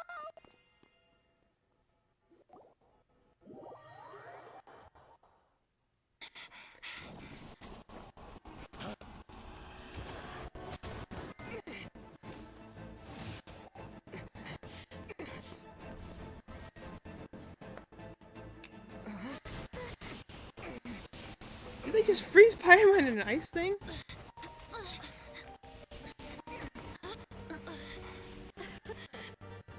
At last, Mondstadt's rodent ruler in the flesh. Early 8th Scurrying mission. through the streets looking for leftovers. Mondstadt calls this a god? Resident rodent beats invasive vermin. Don't you dare speak back to me, insolent bard. Absentee all how impotent you've become. That's marking where looks out of place. Did you steal it from your master's face? Should have held your tongue.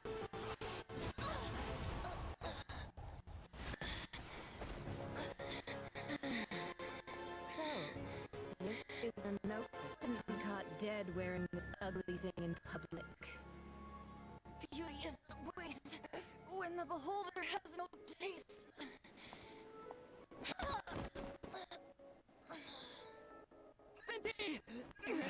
Oh, so the Traveler can speak. Nice. Well, we have what we came here for. Come, before our dear Favonian friends arrive. Leave nothing for them to find. We're literally outside the church. You guys not have guards? Venti just got totally warped there, and that's really kind of sad for him.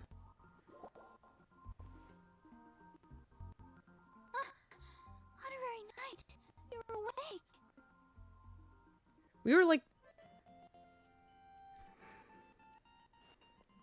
This literally happened in broad daylight. Did no one see that? I wouldn't say he's alright, exactly. I found you lying unconscious outside the cathedral and used my elemental powers to heal you. That bard awakened first, but strangely, my healing powers had almost no effect on him. This is the first time I've encountered such a patient. But he just said it's completely normal, and then got up and left the cathedral. He left? Already? Where'd he go? The symbol of Mondstadt's hero. That's what he said. I wanted to stop him, but Jean, I mean, Master Jean, said to let him leave. How strange. Paimon remembers Venti healing under that tree before. It's probably due to the connection between Windrise and the Animal Archon. Master Jean has figured it out as well, but we can't tell Barbara. It's not like he's being subtle about it. How does anyone have any doubts about who the guy is?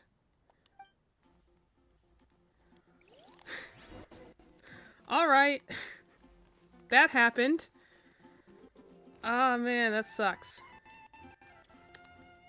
Okay, for those who aren't aware what the Worf effect is, or at least what the Worf trope is, it's when you have a character that should ideally be very good at something, yet they keep getting, like, knocked down to essentially show how powerful something else is. It's based off this character in Star Trek, essentially, who was supposed to be, like, this battle, like, hardened warrior who knows, like, 30 different types of martial arts and stuff like that, yet in order to show an enemy was truly powerful, they would always take him out first to show they're powerful. I also call this the Punch Superman trope. And what this would be in Justice League is that in order to and the writers realized this as they went, like, you know, from the first second to the second season, they mentioned how, like, oops, but, like, in the beginning of Justice League, whenever they wanted to show that a villain meant business, like the next big bad was really big and powerful, and he was going to be a struggle for the Justice League, is that the villain would go punch Superman, who, mind you, is, like, the strongest member of this Justice League, arguably one of the strongest heroes in existence, and they would knock Superman down. Like, they're like, oh, this guy's so powerful because he punched Superman and knocked him into a wall, and now Superman's down for the count. How is the rest of the Justice League going to cope? And this works the first time, sometimes the second time. But, like, when you do that, you risk not making the new enemy look powerful, you risk making your powerful ally look weak. So, I call the Punch Superman trope, this is called the Worf effect. The reason I brought this up here is that I'm like, okay, this is like the third time this has happened with Venti in like so many minutes. He's supposed to be the Anemo god, the god of wind, right? And like 3 times in the last minute, he's like, there are moments where I'm like, okay, because the story demands this happens, he can't use his powers here, I guess. Like, he's supposed to be, again, if I remember my lore of Genshin well enough, he's the only other one of the 7 besides Zhongli who's like the original, like, gods. The other 5 died at some point, I think, and were replaced by another. You know, like someone else stepped up to become the Archon. But like, they're the only 2 of the original 7 that are still alive. You know, Venti's very powerful in his own right. And is very old as well.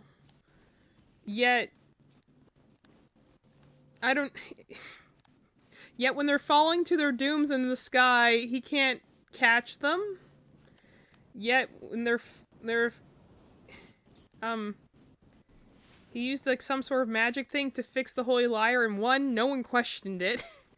Everyone's like, oh, hey, this magic harp that we know our god used, this other random guy just randomly fixed it. And, again, I don't know what to think about. So, Genshin's weird in its tones. On one hand, it wants to be epic. On the other hand, it wants to be funny and childish. And I'm just kind of like, the tones in this game, I just don't know how to feel about it. And so, like,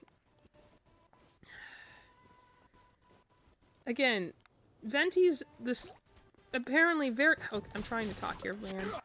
is this like very powerful, one of the second most ancient gods and beings in this world that we know of. And yet he just got kicked aside by some random lady with ice powers. When I don't even know that ice is supposed to be like a, I'm gonna run around just a little bit more here so I can finish talking, but like, I don't know, is ice supposed to be effective against wind? I know ice is supposed to be effective against electricity. But I'm just like, why? Stabilize. First of all, why did we get jumped outside Cathedral in broad daylight? Where the heck are the guards in this dang city?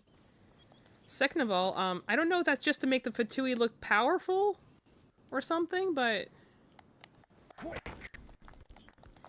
I'm just kind of wondering who the heck this lady is. She seems like a jerk.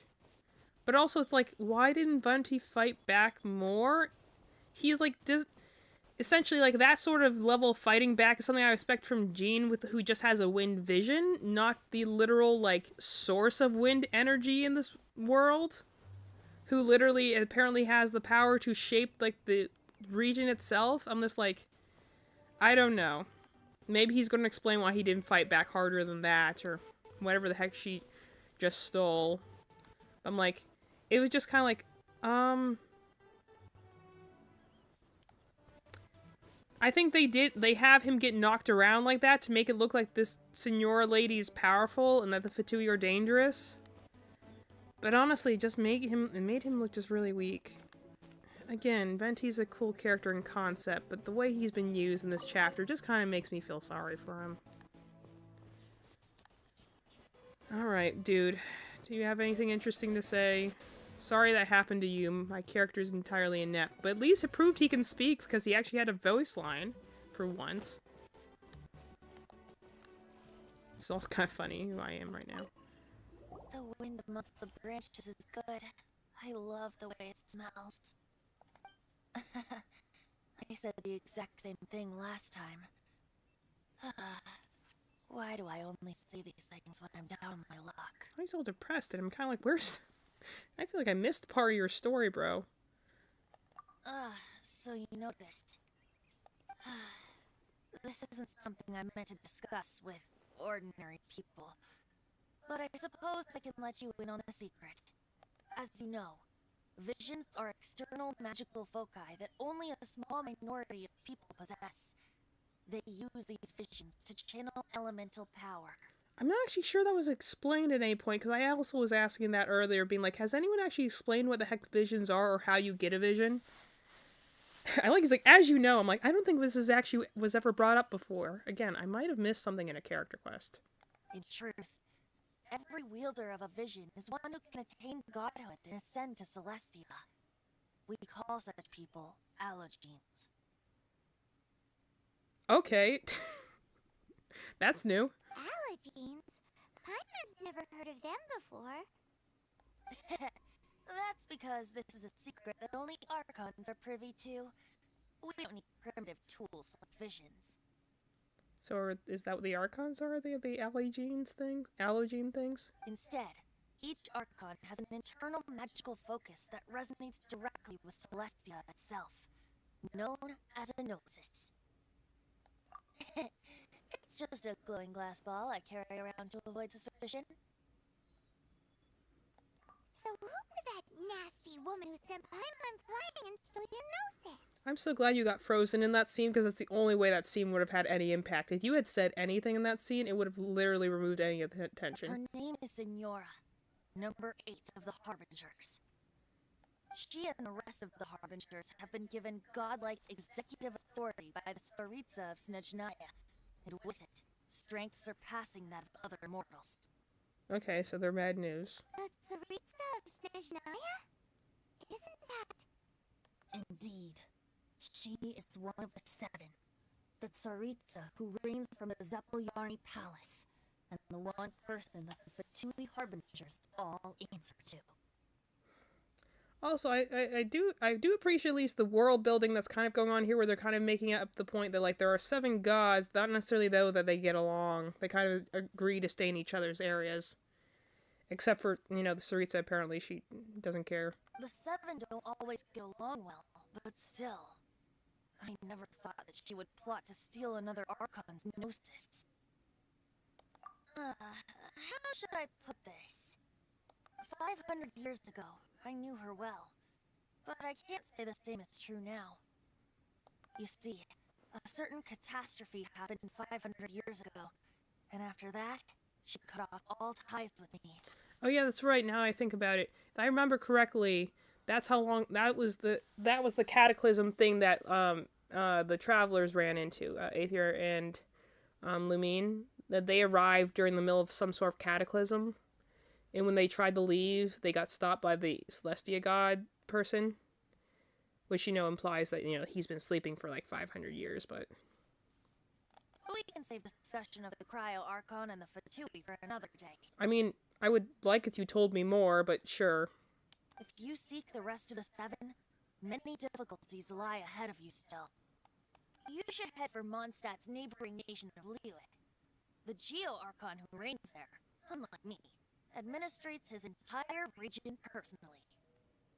He only descends once every year to give his divine predictions, which set the direction for Liyue for the rest of that year. Even so, it sounds like he works much harder than a certain someone. Can you please contribute anything to the conversation that... Well, I mean, that's kind of the point. In any case, this year's Rite of Descension is soon to begin. If you miss it, you'll just have to wait another year. What? Why didn't you tell us before? Well, bye. We're going. One moment, Windborn Outlander.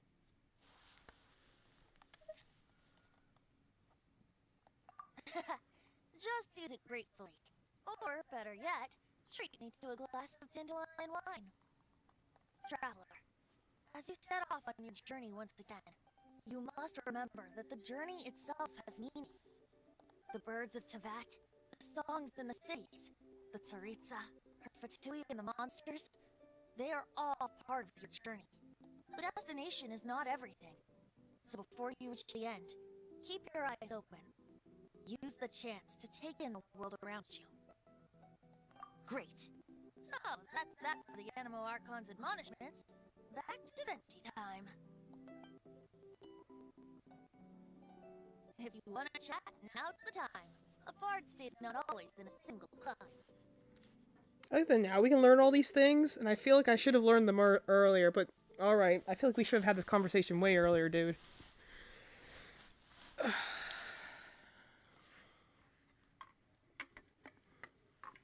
Alright, let's talk about this. Up till the end, Dvalin remembered his duty as one of the Four Winds. What happened to the other three?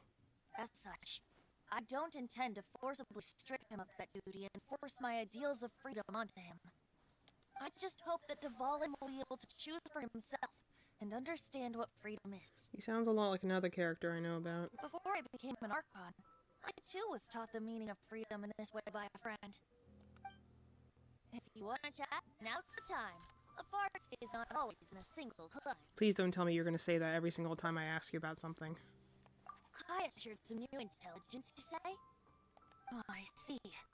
So, the Abyss Order has a princess who orchestrated the plan to corrupt Dvalin? They were probably trying to turn Dvalin into a weapon of war for the Abyss. But that said, I have never heard of any such princess of the Abyss Order. I think so too. Apparently. But how does a princess come out of nowhere and take command over the entire Abyss Order?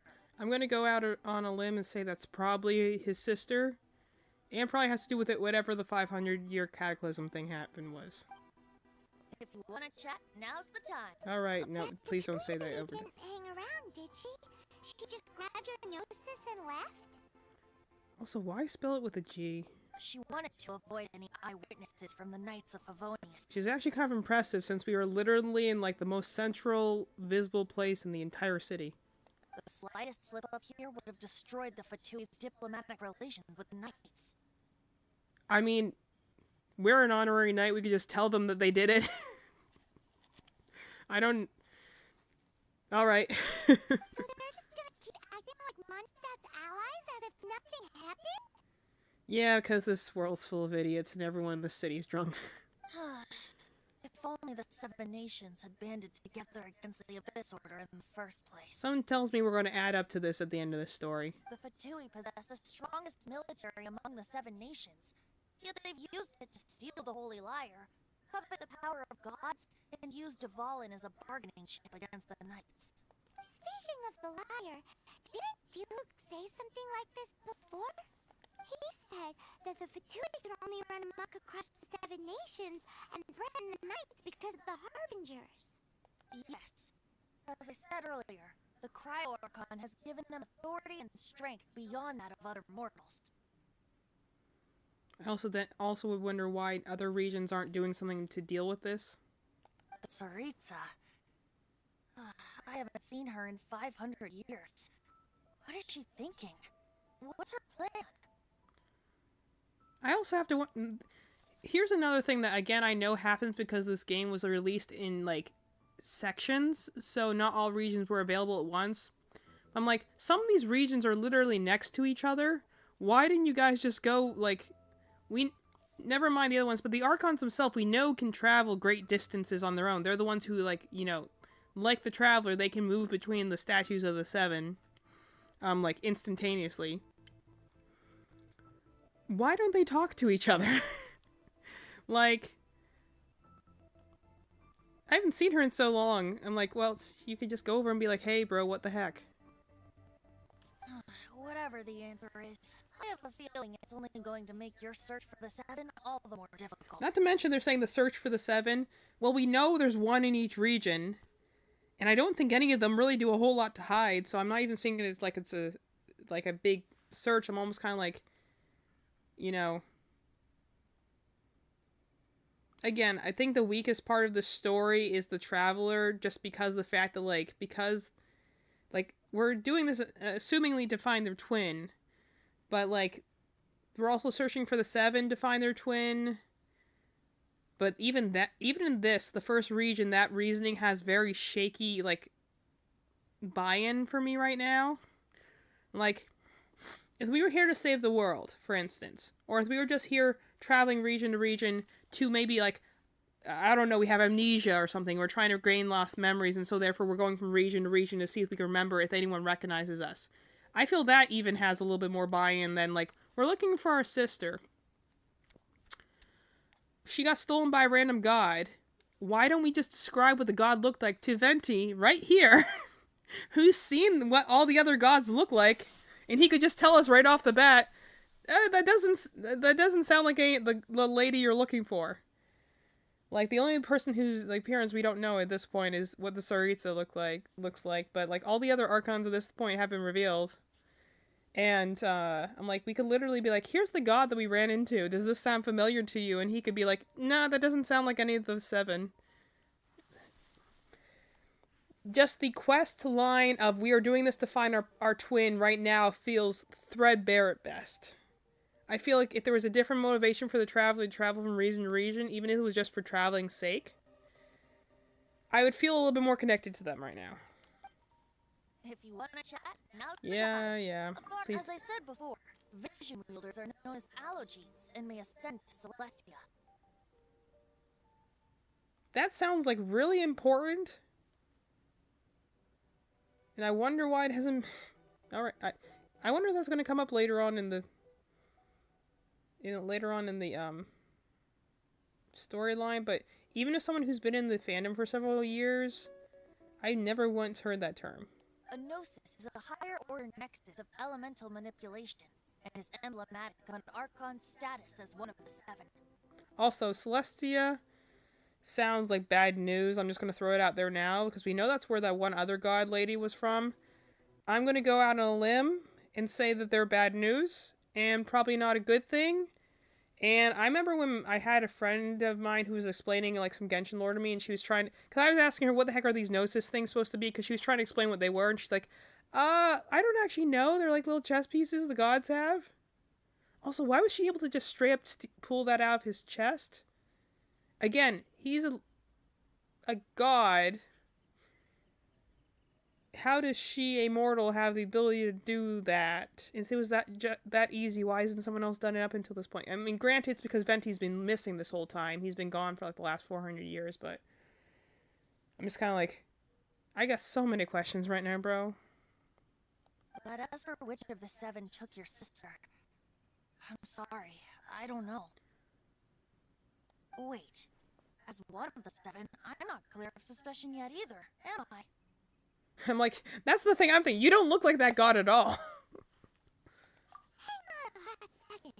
Tone Deaf Bard is just one of Barbados' many incarnations. Oh, shut up, Paimon. We're a great team indeed. Say, once you find your sister, how would you like to become one of the new 4 winds? Oh yeah, I'd be down for that. You don't seem too into it. Please stop talking. Hey, Tone Deaf Bard!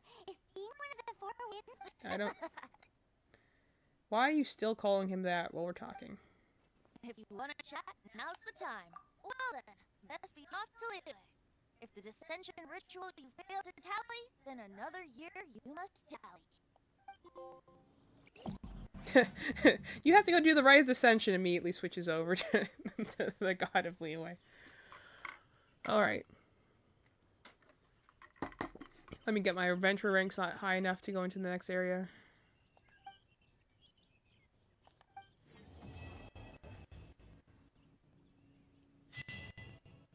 Cool. Okay, let's see what we unlocked here. Nice. Well, I'm not going to be doing that next. Obviously, like I said before, I'm a little nervous, I'll be entirely honest, about...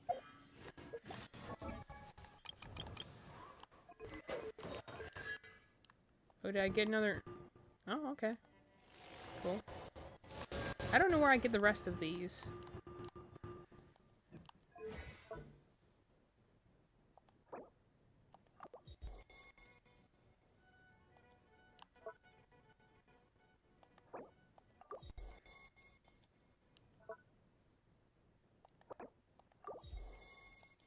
Glad I can finally ascend things. Because you're pretty much the only win character I have at this point in life. It's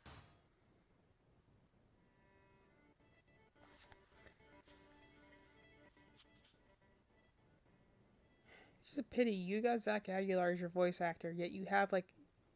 You saying Venti's name just in that one cutscene is the first time I've heard your voice in a voice line since the beginning of the game.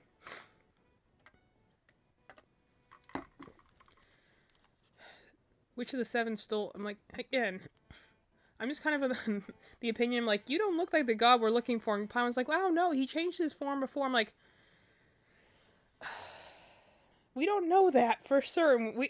Like, the fact that she's like, he's changed his form before. We've not seen that. We've not seen anything to the contrary to show that Venti can look different than he does currently. I mean, granted, he's the one character that I'm like, if he just randomly decided he wanted to be a girl one day, I'd be like, yep, that makes sense. I do try to lighten. Let the magic... I'm just gonna... Let the magic begin! Pleased to make your acquaintance. I am Linny's magic assistant, and if you have work-related inquiries, please ask Linny. If you have questions related to seeing a magic show, please ask the ticket office. You want to talk to me? Get to the point. Don't know who you are. I think the Linny's the other guy with the was in focus a little while ago. Let the magic begin! Glad to have another character who I have no idea who they are. Love that.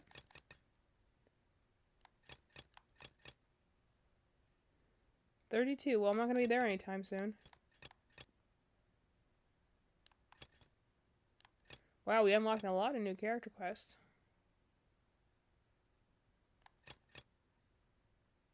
I'm gonna guess that has to do with Diluc, that I had to go out on a limb. Maybe I just missed... Maybe there's more information in these 2 story quests. Maybe that's why I feel a little disconnected on the story. Like, I like the Venti gave us so much information here at the end. It's almost... But I'm like, I feel like I almost would have liked that context earlier. CSA tops. See, shots solved.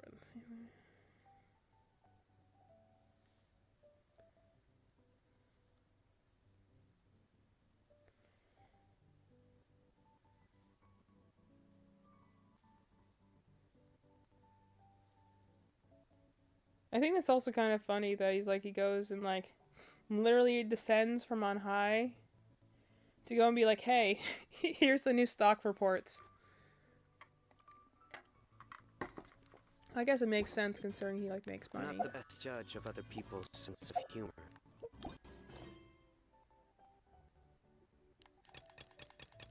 No, I don't. Why would I want to do that quest? I guess let's start at the top and go down.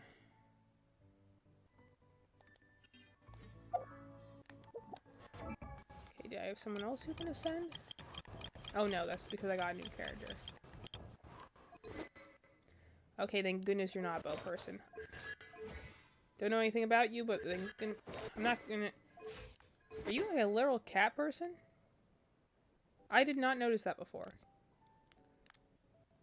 Where are all these cat girls coming from?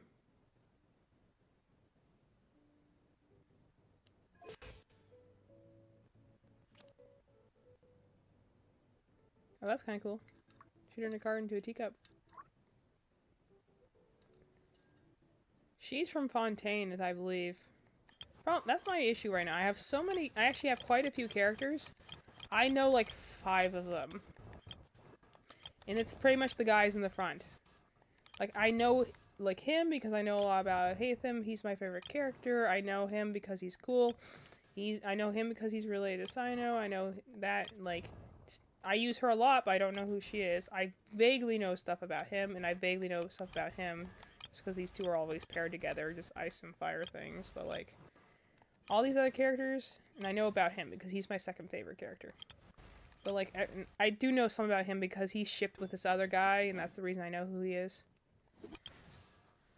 But, like, all these other characters I have, I'm just gonna assume she's from Liyue just from her outfit, but all these other characters, that's probably from Inazuma, I assume. She's supposed to be from Mondstadt, I think. But, like, I don't know who any of these other characters are. I have so many of them that I don't even know who to build, is the biggest issue I have. Alright, well...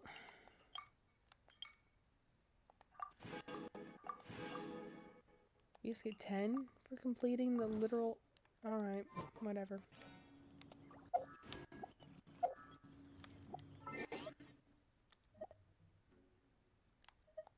A new avatar or something? Oh.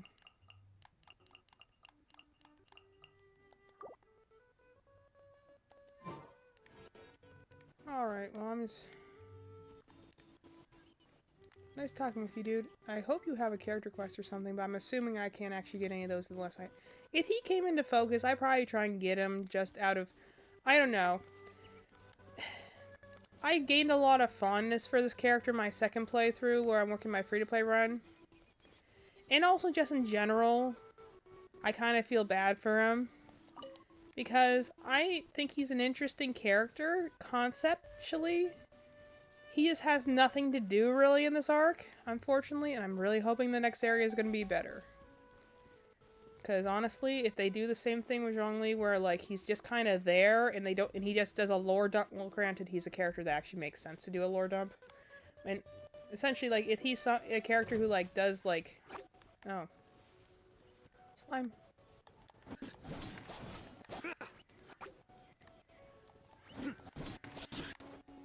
Okay, whatever.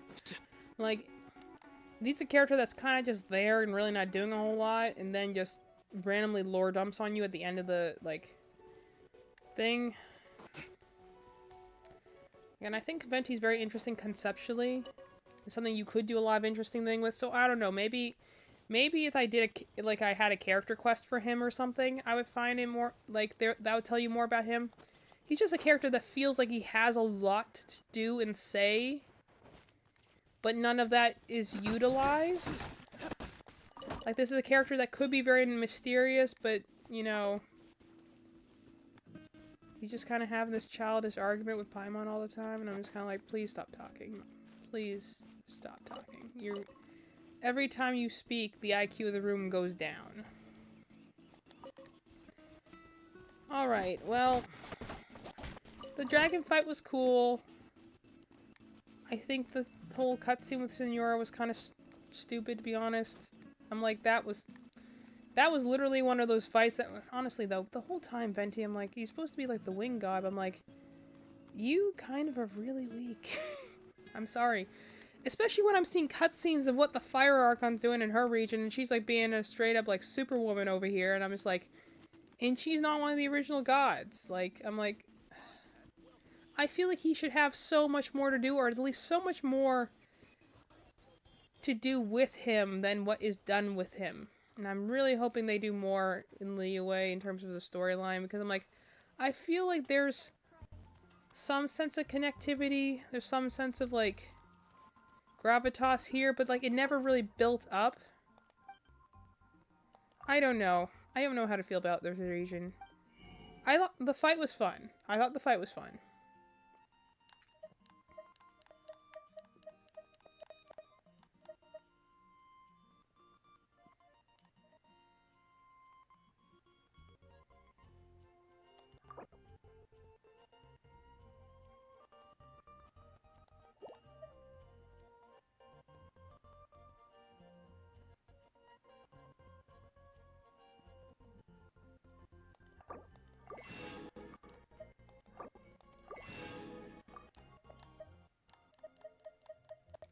I don't honestly know which one of those I need. I think one of those is the things I use to ascend the Traveler. Yeah, that's what I thought.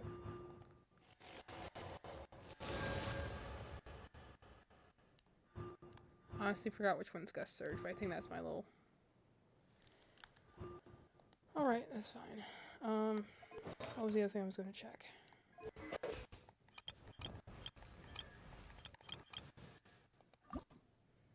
Yeah, I'm missing your other materials, so... Fortunately, I can't use you until I get... I do prefer in Star Rail when you're trying to ascend a character, they can usually get up to like level 60 before you're gonna hit like the point where you have to start using their exclusive materials that only come from their world. The fact that right now they're in the point where they're like, oh, well, you can't even ascend him past level 20 actually right now.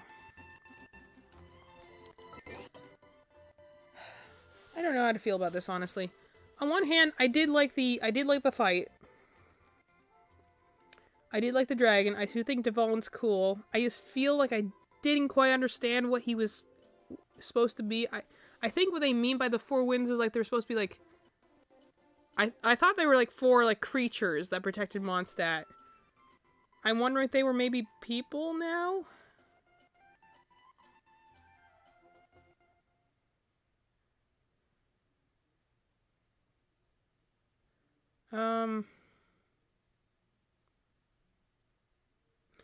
I like that we had this whole, like, hey,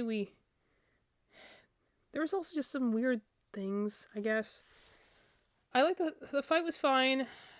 It was, like, the fact that it was, like, a shooter and then I was not very good at fighting it, but I'm like, the gravitas of the fight was fine. I thought, like, the kind of payoff in the end was good and felt like a good, like, closing thing.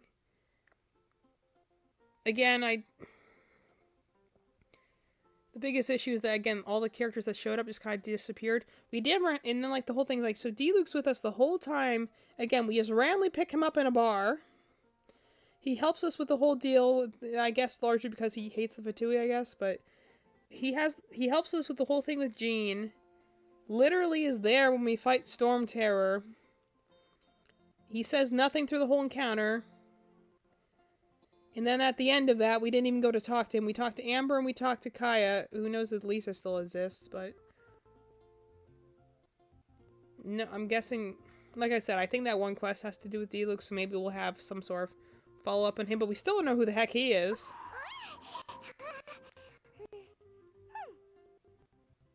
Also, are we all just assuming right...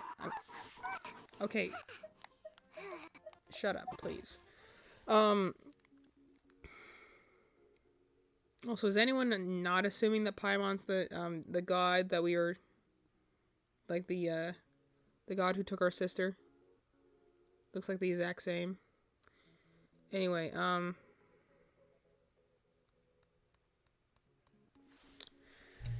again, the scene with Signora on one hand I think is like, okay, I get that this is supposed to make the Fatui look big and impressive, but also it just kind of makes Venti look kind of like weak. I do like his idea of his character. I like that he's kind of, again, the whole thing, he's a free spirit. So I like that he's kind of cheeky like that. I like that he kind of teases and he's like, you know, I get the theme about him, that he's supposed to be like all about freedom, so therefore he's not going to enforce his will on any, they mention that with Dvalin, where he doesn't want to enforce his will on anyone because he is about freedom. I just feel like all the characters in this region we didn't spend long enough with that I can really feel like any of the emotional payoff at the end really paid off, because I feel like I didn't work for it. But maybe that's just because it's been a while since I played the first part. Just, it's not bad. It's just lukewarm. That's the only way I can say it. I feel like Mondstadt is definitely the region that needs a little bit of an update. Either more character quests, more just dialogue with the characters, and maybe just more to do, really, in the city itself. Now, I've actually explored a lot about Mondstadt in my free-to-play run, and I've actually really became fond of the region itself, like exploring and finding things. It's just the city itself feels kind of empty, and not like you don't have anything to do. But I guess I'm going to go to Liyue, and we're going to, essentially, that'll be the make or break one for me. I'll be going there. It's where my favorite character is. If I don't like the story by the time I'm done with Liyue, I might just quit playing the game and just watch it on YouTube. Because again, if my favorite character in the game doesn't manage to get me into the story, I don't think nothing is going to. Again, I could hold out to get to Sumeru, because that's where my second favorite character in the game is, Alhaitham.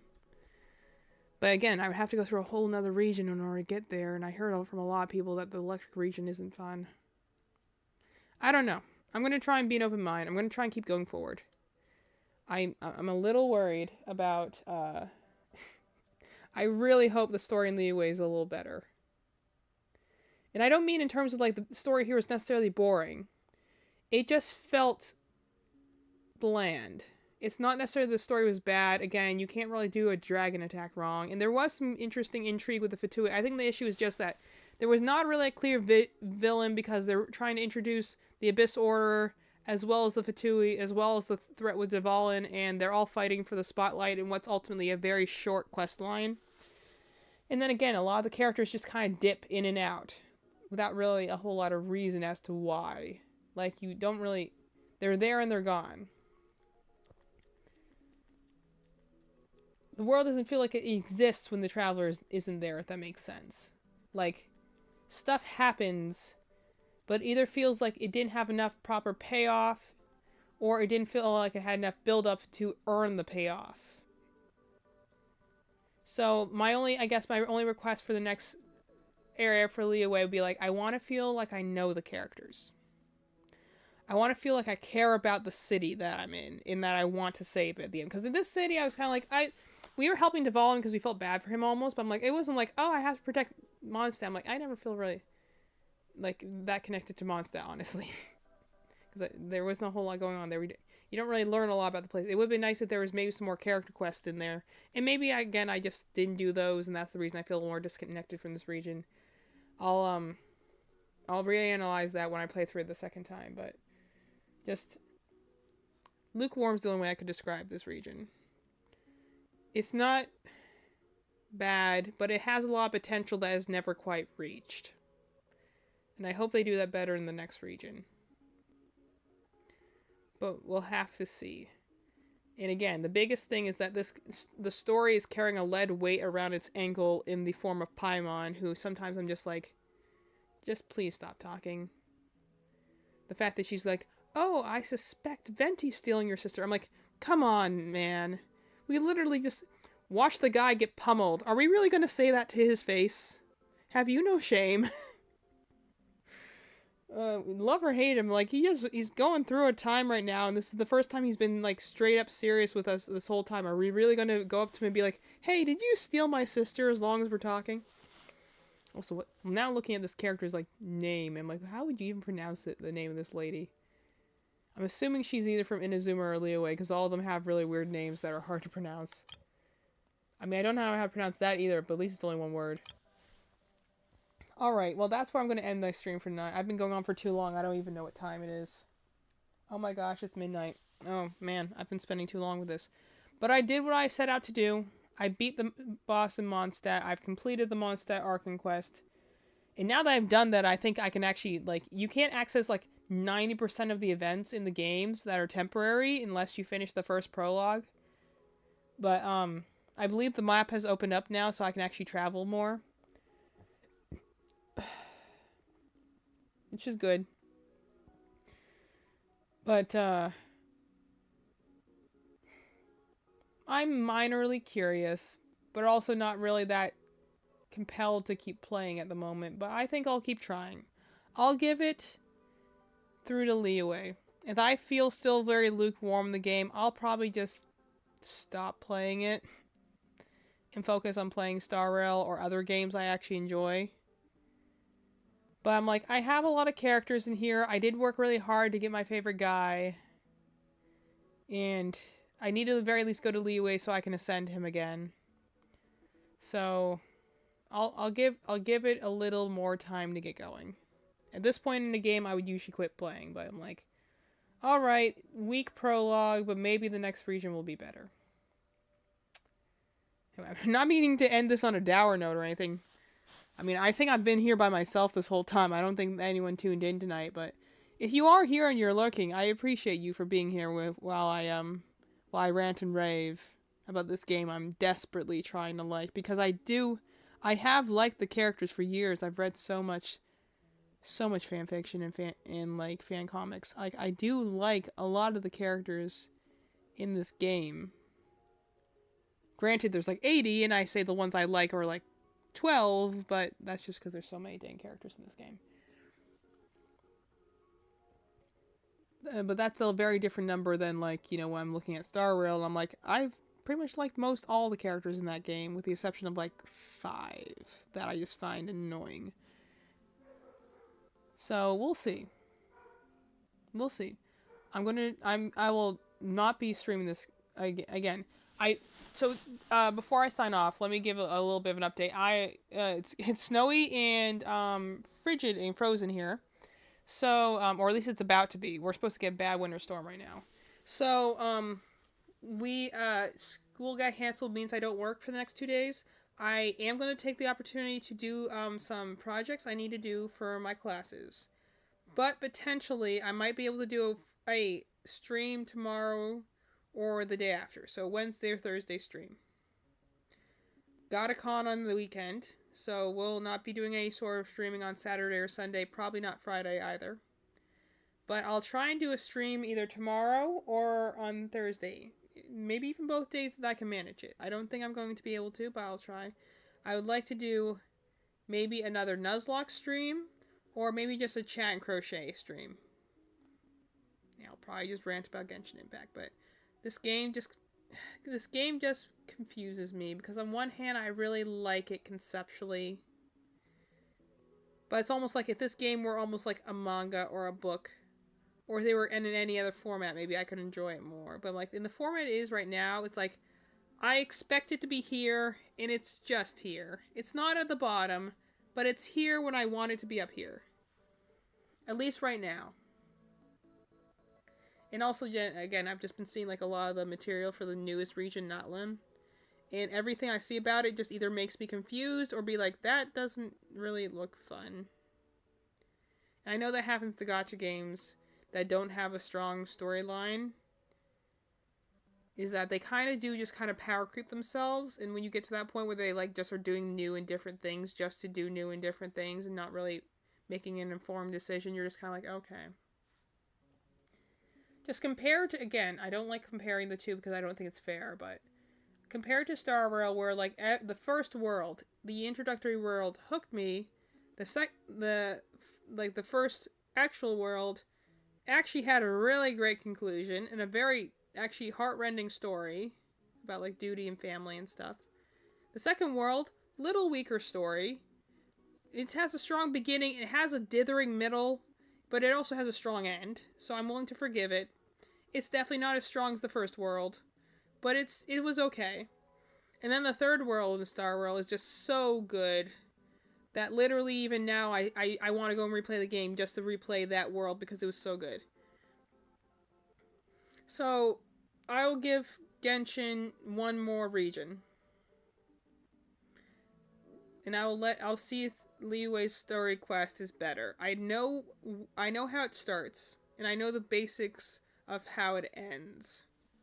I just don't know a lot of what happens in the middle, which is where, again, all the good stuff can happen, is in the journeying. So, I am going in kind of blind, in spite of how much I know about Zhongli. I am going in kind of blind. I just know the major stuff that happens with him, but, like, I'm going in kind of blind. And I'm gonna hope for the best. I'm not going to play this game this week. I think I'm not going to even play it next week. I think I need to walk away from this game for a little bit and just kind of marinate on it. I would like to do a trailer react thing for Star Rail because I have my special edition of that game, so I would like to start my new playthrough in that game soon. And obviously I'm just going to still work on the Nuzlocke, maybe do another crochet stream. But if you've been here and I've just not been able to see you through my screen and you're like just lurking, listening in the background, thanks for hanging out. Listening to me rant. I promise I do want to love this game. I do like the world, and I do like the characters. I just don't know if I can love the game. I might have to love it from a distance. But, I've already put so much money into it. I've paid more than I've paid for most games in getting some of these characters. But, thanks for staying anyway, to anyone who is hanging out. You know, even if I'm just doing this for me, I'm doing it, and I'm happy with that.